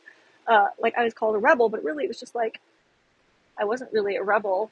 I just was misunderstood. But now, like when I was diagnosed autistic, I took the name NeuroDivergent Rebel as like a way to reclaim something that has been used against me in a derogatory way my entire life, much like queer. Like I am a queer person, and I take queer as a reclamation as well. So that's kind of why. And then it wasn't just me. It was like my ancestors were forced to assimilate in Texas. My ancestors were here when Texas was still Mexico, and even before Mexico was Mexico. And so, like in Texas, the history is forced assimilation into the Catholic Church. Everyone had to be Catholic to be in Mexico and stuff. So my family did that kind of assimilation. And then I have ancestors on the U.S. side of the border who also were forced to assimilate. And so, like, the assimilation thing is just something I'm really against in all its forms. Like, I'm anti-social hierarchy in any way that a social hierarchy can be imposed, and violently opposed to pushing people to assimilate into cultural norms. I don't know if violently is the right word. Seriously against. Maybe violently. I don't know. Neurodivergent rage. Got another about 15 minutes before I log off today. So I've got things. I got to do the things. All the things. Yeah. I think when we die, we become one with the earth again. We go back to the collective consciousness. I don't know. It's a wildness. I will become worm food, eaten by mushrooms and worms one day. How nice. I like mushrooms and worms. So for the druid curious, it's what we call a long walk to an open field. Ooh, spot on lyric. Thanks, Bobby. And nothing else matters. Uh, Adam, I didn't get along with the majority of my family while living. Most people I know hate each other. Why would I or they want to spend eternity reunited with relatives and friends? It'll be about a day or less before a full-blown fight breaks out. Ha, yeah. I want to believe in spirituality, really I do. I'm definitely more pagan than atheist. Yeah. And I love atheists. Nothing against atheists. Like David's an atheist, total atheist. And that's his thing. It's just not my thing. But and a lot of my friends are atheists. It's just I don't know, I feel the energy and the vibrations and things from like trees to rocks and people and natural places, and so I think there's more out there that our modern science can't necessarily explain and may not ever be able to explain. And I also think there's a lot of knowledge that we had that has been stripped away from us by this Christian religion being forced onto people all over the world. Like, I think it's just taken so much of the pure spirituality and self-empowerment and connection to things that are actually divine away from us by giving us this false um, organized dogma religion that just brings shame and self-hatred. And I just think it's just really taken so much from us. Tied to the earth, that's what the mother spirit we druids worship of earth is, and the thing to be connected to. Heal and be happy, that's our way of living. Yeah, I resonate with that very deeply, very, very deeply. Yes, anyone who's in the comments, please feel free to plug your blogs, your Substacks, whatever you got going on. I don't care if you use MySpace to self promote, as long as you're not self promoting Nazi nonsense. Drop your links, share your stuff, brag on yourselves, because you're all awesome, and you should know you're awesome. And yeah, the power is yours. Mm. I'm almost done with my coffee. That means it's almost over. Because when there's no more coffee, what can you do? Also, I'm gonna have to pee. Can't do that on camera. Don't want to either. Um, Chris says, I honor nature and the earth because they are what came first, and they have never forced me or anyone else to become a different person. Captain Planet for life. Yes! Captain Planet, he's our hero. Gonna take pollution down to zero. Yeah, I remember that one. I haven't seen that in years, but it's still in there. My memory is Swiss cheese, but that I remember. I am full of theme songs, jingles, and all kinds of music shit. That's why I'm lyric. Because everything has a song. There's just something about a song that seems to make everything better. Okay, I'm not gonna torture you though. I also can't sing. I cannot sing for shit. But it's okay. I sing for fun, not for shit. I feel Heather says, I feel more at home in nature and always have. Same Z's. Oh, I love Halloween. Yeah.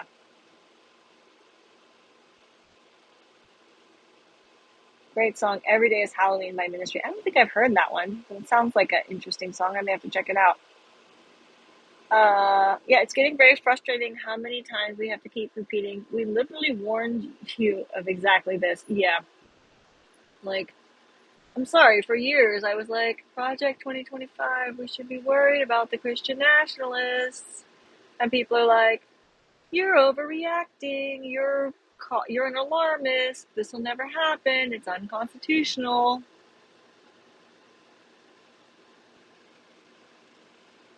I want to shake those people. I want to shake them so hard. But many of them who said this will never happen have come around and they're like, oh fuck. But it's just like one of those things where it's like watching it happen and nobody being willing to fucking believe it was coming was so fucking painful.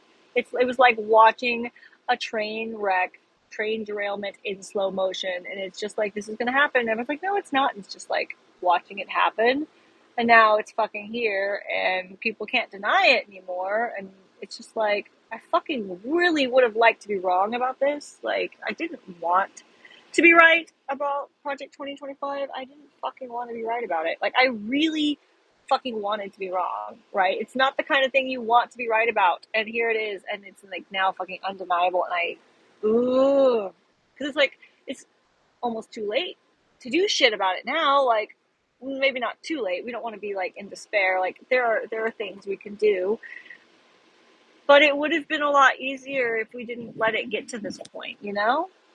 Like, why the fuck did we have to let it go so far?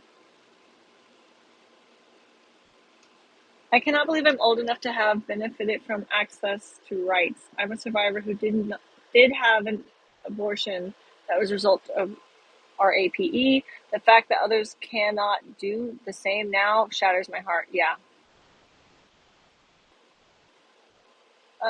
Always an offer, never an expectation. Oh, y'all talk to each other. Wait, what?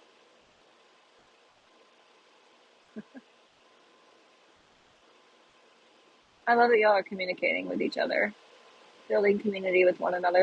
That's the answer to all this nonsense, this hyper individualist, like, colonial nonsense. It's like community and community care, and that, like, the capitalism too. It's like community and supporting one another is the antidote to this capitalist hellscape we're in. And so, like, I love seeing everyone building community with one another. It's what I live for. I love it so much. And hey, love everyone here who loves Halloween, because Halloween's fun. Sorry, it's a fun holiday.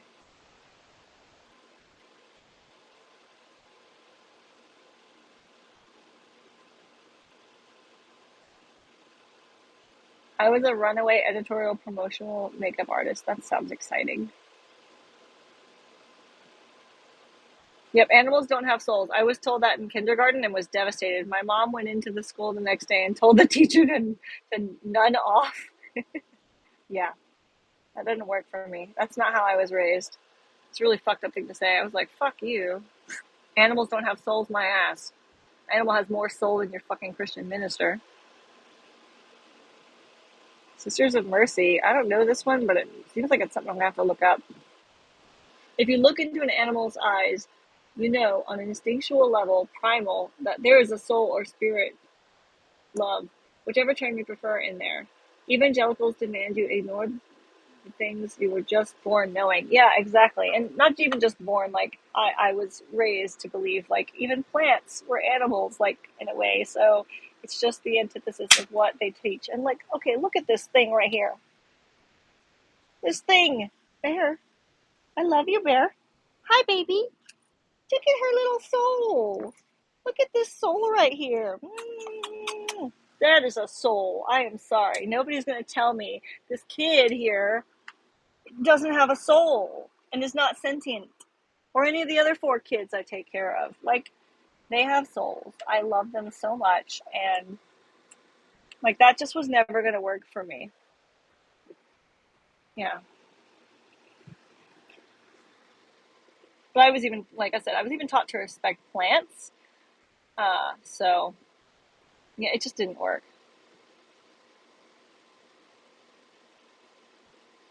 The day I knew I was going to have a relationship with my dad was the day he confirmed that he takes the original sin lie absolutely literal. He and my mom both believe babies are born with the devil inside. Oh, yeah, that's so gross. But I am somehow the heartless one of the family of origin. Yeah. Like, what the fuck?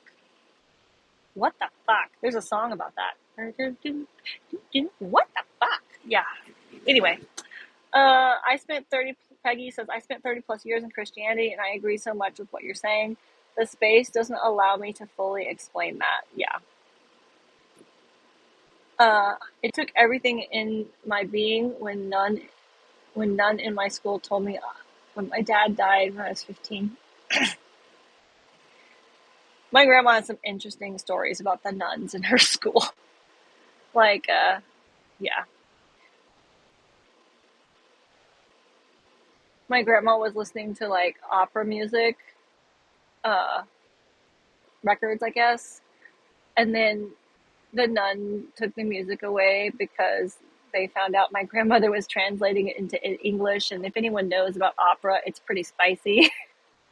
And so my grandmother was like translating. I don't remember which opera it was, but my grandma would get in trouble for reading subversive material a lot. Uh, yeah, it makes sense. She left the church. Wendy, I'm putting together my master's thesis to deconstruct Christianity. I'll talk about 243 parts to do it, but I'm working to publish it all. Heck yeah, good for you. I butted heads with a lot of leadership of whichever church I went to. Basically, I asked questions, especially the why ones. Yeah, the why. If a child asking why is a threat to you, that's a red flag, especially in the church. That's indoctrination. If you're not allowed to ask why or question things, that's not teaching. That is indoctrination. That is abuse.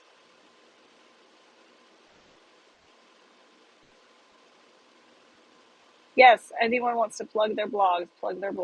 Please do. Child abuse is so protected, yeah.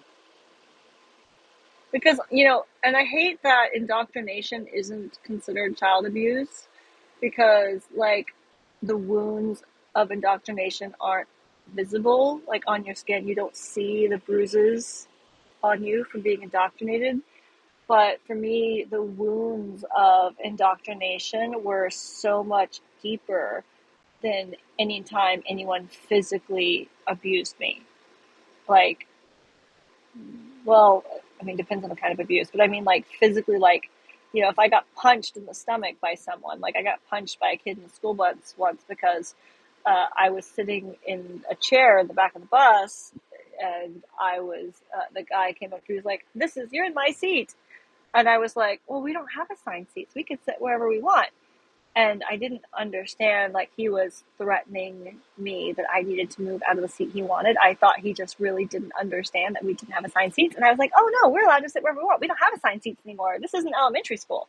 And he punched me in the stomach, and I never saw it coming, right? Like, that punch in the gut was way less harmful to me than the indoctrination of religion that left scars that were invisible scars on my life that took me years to recover from, right? Like, so it's absolutely abusive. And it was like, my family wasn't even super religious, but I still was exposed to the church because, like, the kids around me went to church. And so, like, if you wanted to hang out with the other kids on weekends or outside of school, like, you had to go to church with them a lot of times. Or, like, Vacation Bible School was, like, a thing that, like, the other kids were going to. All the kids are going to it. And it's, like, a place where, like, I don't think you paid to go to it. I think it was free. So it was like parents who are working in the summer and need somewhere for their kids to go would put them in Vacation Bible School because it was, like, free childcare, which is why parents put their kids in ABA a lot of times, because it's 40 hours a week of free childcare for kids that the school kicked out. And the school was always trying to kick me out of class. Like, I spent so much time in the principal's office in the hallway because my behavior, unmet needs that they were ignoring, behavior was a problem. And so it's just like, we parents who don't have a lot of resources are literally often forced to either, like, not work, which is not really an option because you have to be able to put food on your table, or to send their kids to places where they're going to be abused because they have to have somewhere to put them while they're at work, right? And so Vacation Bible School, you're, like, sending your kids somewhere they're probably going to be being abused by the church. ABA, you might be putting your kids somewhere where they might be going under harm, because if you don't feed your kids and keep food on your table, CPS is going to take your kids away, right? So it's like lesser of the two evils a lot of times.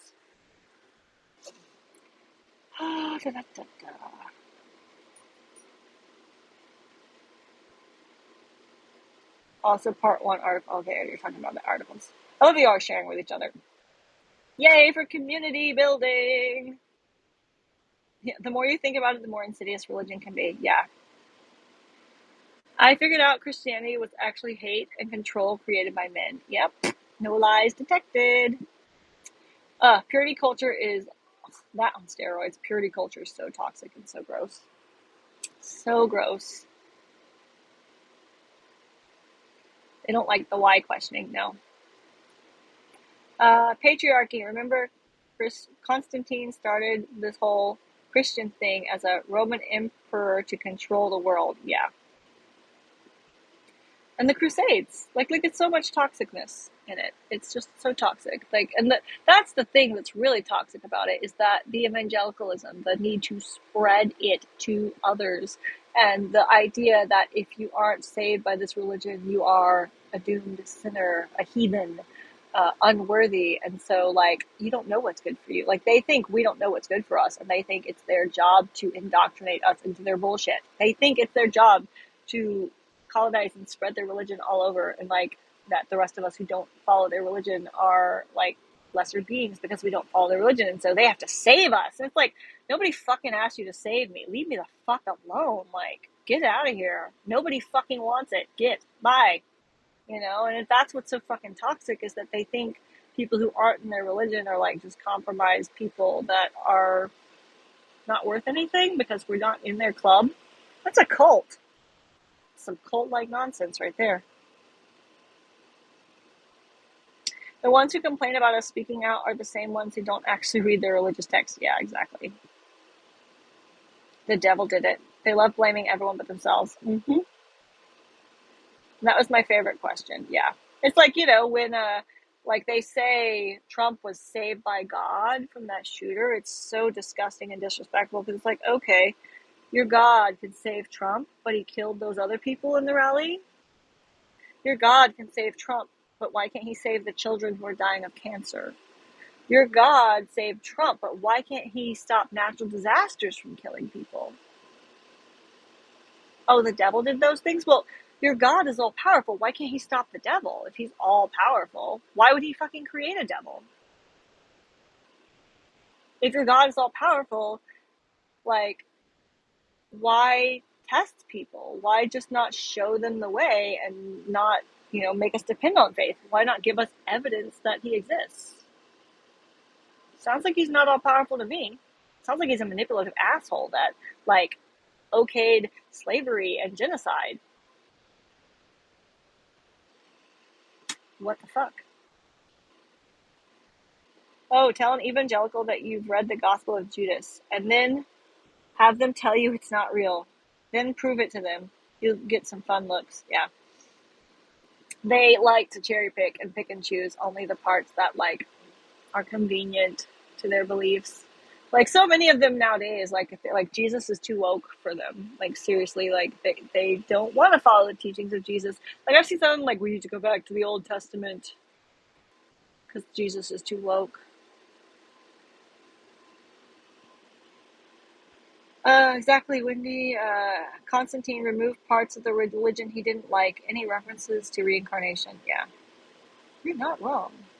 Constantine loved control. Yeah. Oh, the Gospel of Judas messes with their heads. Yeah. He was a Roman emperor. I cannot stand any of those. I can't I can't see any one of those didn't love control. It's like the Bible is historically used by people in power to control the masses. It is, in my opinion, like organized religion, especially like Christian and Christian related religions, so toxic. Used for coercive control. That is primarily their use, in my opinion. What, you mean we're supposed to read the text? Or our faith is based on, oh my god, how radical, right?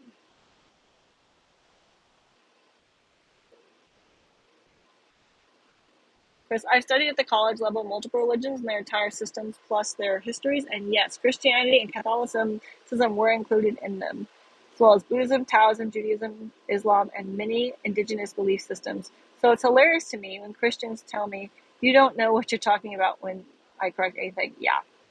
Mm-hmm. I was really into Buddhism for a while, in my mid-20s, and there's still some really good teachings in there, but for me, with the dissociative condition that I was trying to work through, Buddhism was really not helpful because it, like, really encouraged me to dissociate from my feelings more, and it's probably because I was misinterpreting or misunderstanding something in the text I was reading, possibly, but it was just like, see the emotions and don't feel them, or something is how I took that. And I'm like, oh, I like not feeling and distancing myself from my emotions. It was like spiritual bypassing. It was not good for me. But there's a lot of really good teachings in Buddhism. And That and paganism are probably the things that were most friendly to me in my life. But I've come back to being pagan again, as I've started to come back to myself, and it's been really good and positive for me because it's like the power is mine, like Captain Planet used to say.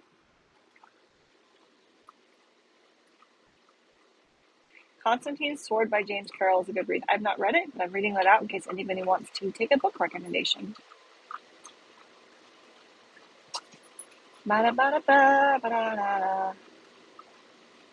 It's a death cult, a blood cult, a sex cult, any kind of cult. They've done it, yeah. I got to do something. My former company fired me for being trans. Oh my gosh. So I have to have some relevancy. That's fucked up. I'm sorry. Yeah. I, I'm worried about us queer humans in the coming years with where we were protected, and now it's like the Christians think they've been persecuted by not being allowed to spread their hate. And so now they want to like legally be allowed to hate us, even in work and professional settings. It's not good. It's not good. Peggy says, don't get me started on the fact that they say Jesus all the time, but actually only listen to and follow Paul, who never did did the right pedagogy in the first place. Just woo woo in the sky. Woo woo in the sky, these Christians. Sorry, I made a new song. Anyway, he died for my sins. That should be case closed, right? No more repenting or asking for forgiveness, right? Like, what the fuck, right? Okay, he died for my sins. That means I can sin now, right? Party, sinning, sinning. We get to sin. We get to sin. He bears like, what the fuck are you doing? Right, exactly.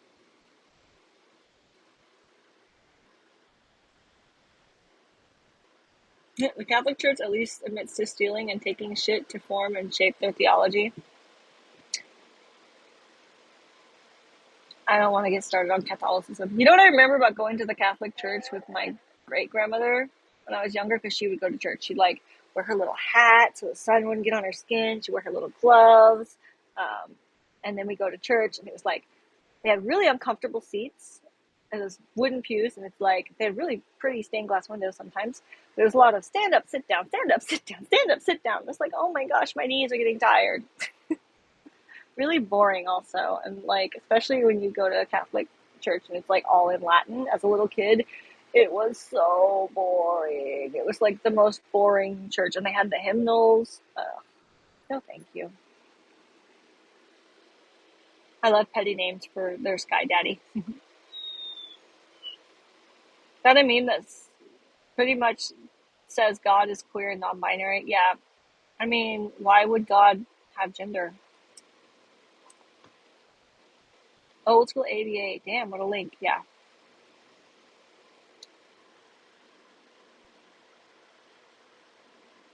I've seen grown adults, evangelicals, be very literal with that. They'll argue murderers are good people and will go to heaven as long as they said the magic words at some point in their lives. I've seen some get very offended by Hitler is not given enough credit for being saved. Wow. Wish it would surprise me to hear something like that. The ones who made ABA and conversion therapy can go live in their own hell. Yeah. Uh, I think it would I think it would be a he because he would have committed or committed rape by giving Mary a child without her consent. That's a point there. Uh, Bobby, I'll say it. ABA, PBS, PBIS is compliance training and abusive. Yeah. They'll come for me when I say stuff like that. I can only get away with saying this over here on Substack because if you say it over on Facebook, you know how it is. Like I had them like stalking and harassing me.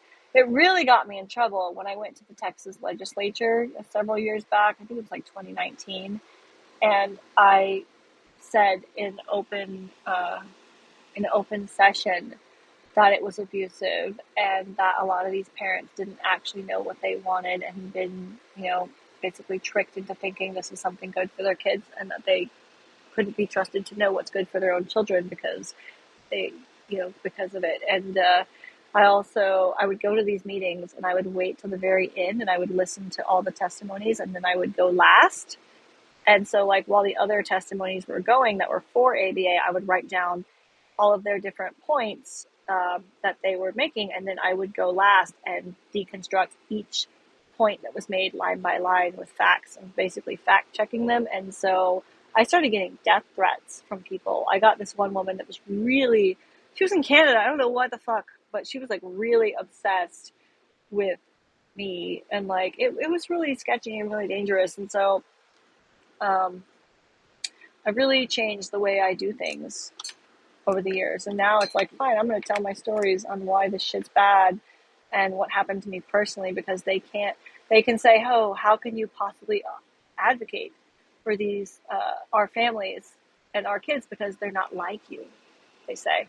And so this is good for our kids, even if it wasn't good for you. It's like, fine, you don't want me to advocate for your kids. I will tell my stories on what happened to me and list out the specific harms that happened to me, which is like what I did in my most recent post. And so you can't argue with me and the specific harms that happened to me. This is my story. You can't be like, no, it didn't. You didn't go through that. That doesn't fucking work. So I'm going to fight in a way that is not something to be argued with. My iPad's glitching out and getting really hot. I might have to go soon. We'll see. Unless it's the internet. But I think it's the iPad. They can't silence us all. Yeah. Lovas! Love asshole. Why does this asshole have at least a name like Lovass? Seems wrong. The quote by Lovass says it all. Paraphrasing, said an autistic child is like clay. It's up to us to make them a functional human. Yeah, basically. It's disgusting. Dobson's a nightmare. Yeah, James Dobson, George Reckers, Ivar Lovaas, they're all connected. All connected. Fuck Dobson. Yeah. He's the one responsible for the Duggar mess. Yeah. Dobson is just directly responsible for the pedo Josh Duggar. Mm-hmm. Yep, vile person. Adam, I have 100% have stories on that. I attended a Bible study with friends decades ago at our evangelical church, and I battled it out with the deacon as he defended rapists and murderers if they repented, but not the victims. I believe he was telling me more about his fantasies and lifestyle. Yeah, remember recently when Trump was saying in DC he wanted to go after young people as young as 14 and try them as adults? So if we're going to start treating 14-year-olds like adults in our criminal system, that opens the door for a lot of other problems with 14-year-olds, like potentially 14-year-old marriage, the age of consent going to go up. Like, if we're treating 14-year-olds like adults, it's a lot of red flags. And something I didn't think of until recently is like, why the number 14? Like, why 14 specifically? Why did he pick out the number 14 as what he wanted to see as an adult? And then recently this week, I was thinking about the Epstein files and how most likely eventually it's going to come out who Trump hurt. And I'm wondering if maybe the youngest person he hurt might have been 14. Because why would he pick this number 14? So if we're going to start seeing 14-year-olds as adults, suddenly, if he hurt someone who was 14, it's no longer considered to be a child. That would be a major what the fuck. So this is my prediction, guess, bet, that maybe someone that Trump was with in the Epstein files was as young as 14. And that's why he wants 14-year-olds to be adults, because he sees 14-year-old little girls as,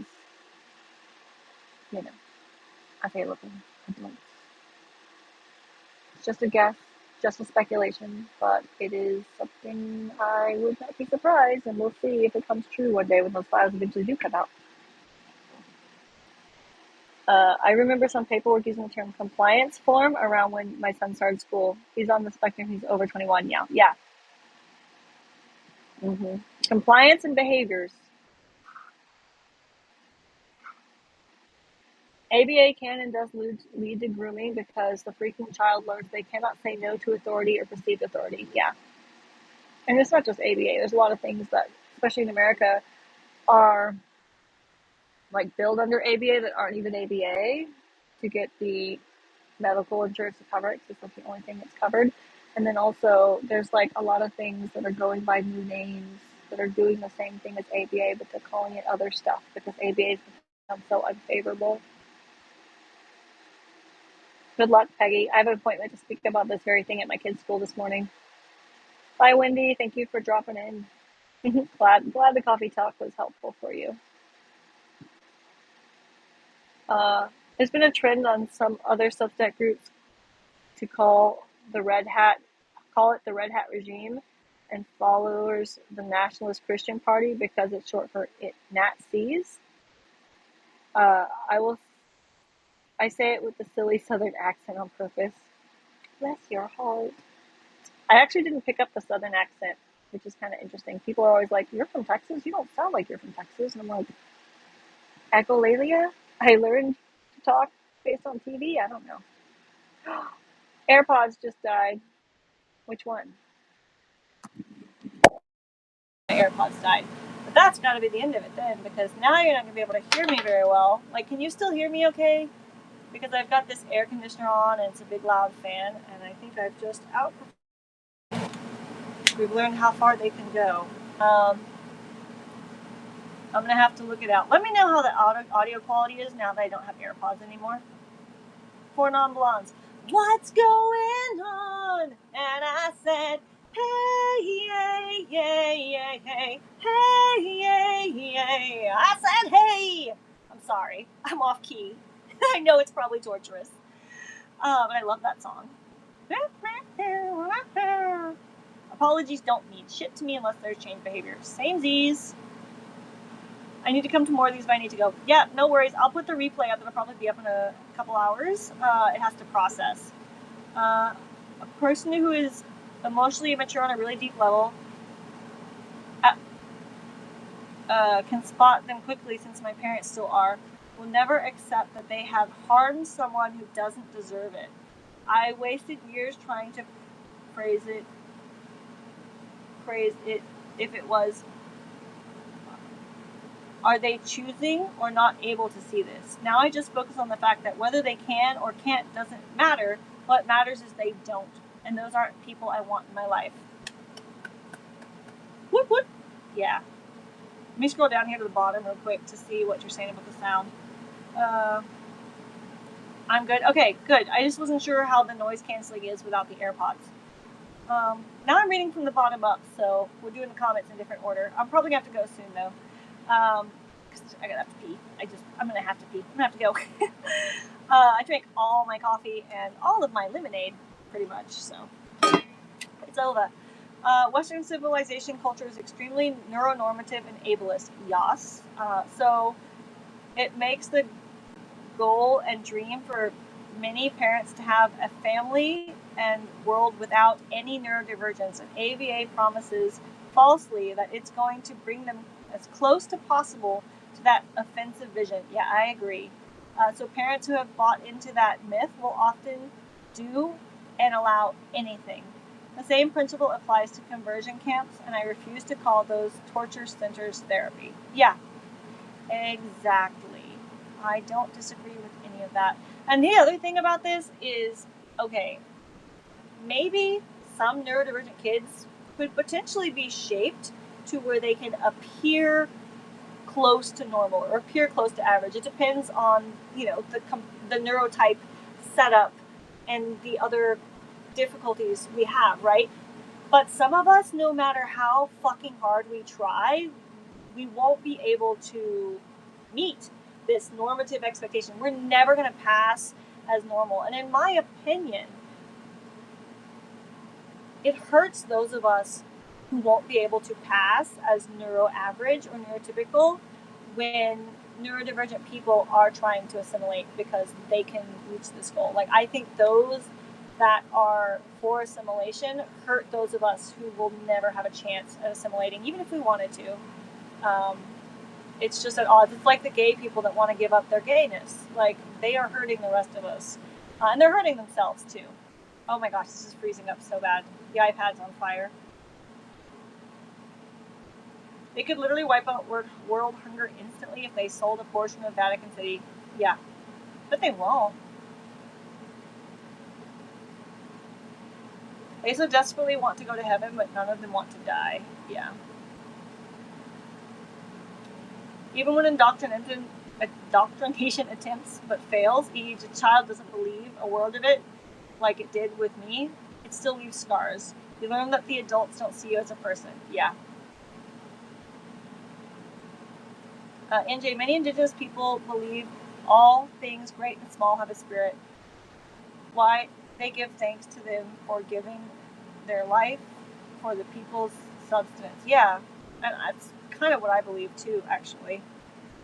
Like, I talk to rocks, I talk to trees, I talk to the dirt, I talk to the water. It just feels like it has energy to me. I don't know. Say what? I don't know what say what was. Whoever says our fur babies have no soul, yeah, they're an asshole. I don't like the word idiot, personally, because I don't like things that insult people's intelligence. It just feels a little off for me, just because there's so many different ways people can be intelligent. Like, our animals are intelligent in so many ways that are different from us, and they probably think we're goofy and aren't very clever a lot of times because we create credit scores and all kinds of nonsense, and they're just like, just live your life, but there's different kinds of intelligence, and intelligence is relative. Okay, there's so many comments in here, and I'm not going to get to them all because, like, the iPad is glitching. I can see it, and when I touch it, it's, like, so hot it's burning my hand. So I'm going to have to log off. Thank you all for hanging out with me this morning. I appreciate every one of you. Hopefully this space gave something to your day. Even if it was just a pick-me-up, a community space with like-minded people. I'm grateful for all of you. I'm going to let the replay process, and then I'll post it. It'll be free for anyone to rewatch the replay in case you missed it, had to log on early. If you want to share it with somebody, if you want to share this shit show of a mess with people, it'll be up. This shirt's still going to be available through the end of the month. The new one's going to hopefully come out September 1st. Stay tuned for that. Thank you to everyone who's bought a shirt, because since I don't have a lot of consulting work anymore, Substack subscriptions and shirt sales have been keeping this blog going, so I really couldn't do it without you. Like, the community that has rallied around me to support and lift me up when this regime took out my day job for the most part, and it's like, I have one client next month in September. That's it, and I don't know, I haven't had a client in months right now. I didn't have any clients in June. I didn't have any clients in July. Didn't have any clients in August. Oh no, I have one. I get to write a piece for a magazine that I've been writing for a while. And I'm going to do that tomorrow. So, but other than that, one client a month is not sustainable. I used to have 4 or 5 clients a month. And now I'm one a month if I'm lucky. So you're saving my ass. And I love you all for saving my ass, because I want to keep this blog going. And if I have to go back to working somewhere else full time, I'm not going to be able to keep this up. And so thanks for helping me keep the blog going. I really couldn't do it without you, my community. And that's why, I say community is the antithesis of capitalism. It is our answer to fight back. It is to be community minded and lift one another up, instead of having this crabs in a bucket mentality that is so fucking toxic.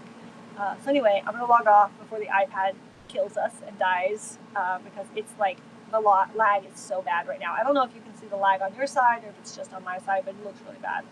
And it's just so hot. It burns my fingers to touch it. So I think if I don't want to fry the iPad, because it's an old iPad, it's a really old iPad I got for $150 a long time ago, years ago. I probably need an iPad Pro, but I don't have that in my budget. So I gotta go, because I'm trying to make this old iPad do things it doesn't want to do. So I love you all. Thank you so much. I'll see you next week. I don't know what day. I don't know what time. It'll be a surprise. And I'll be back. I'll see you then. Love you. Bye.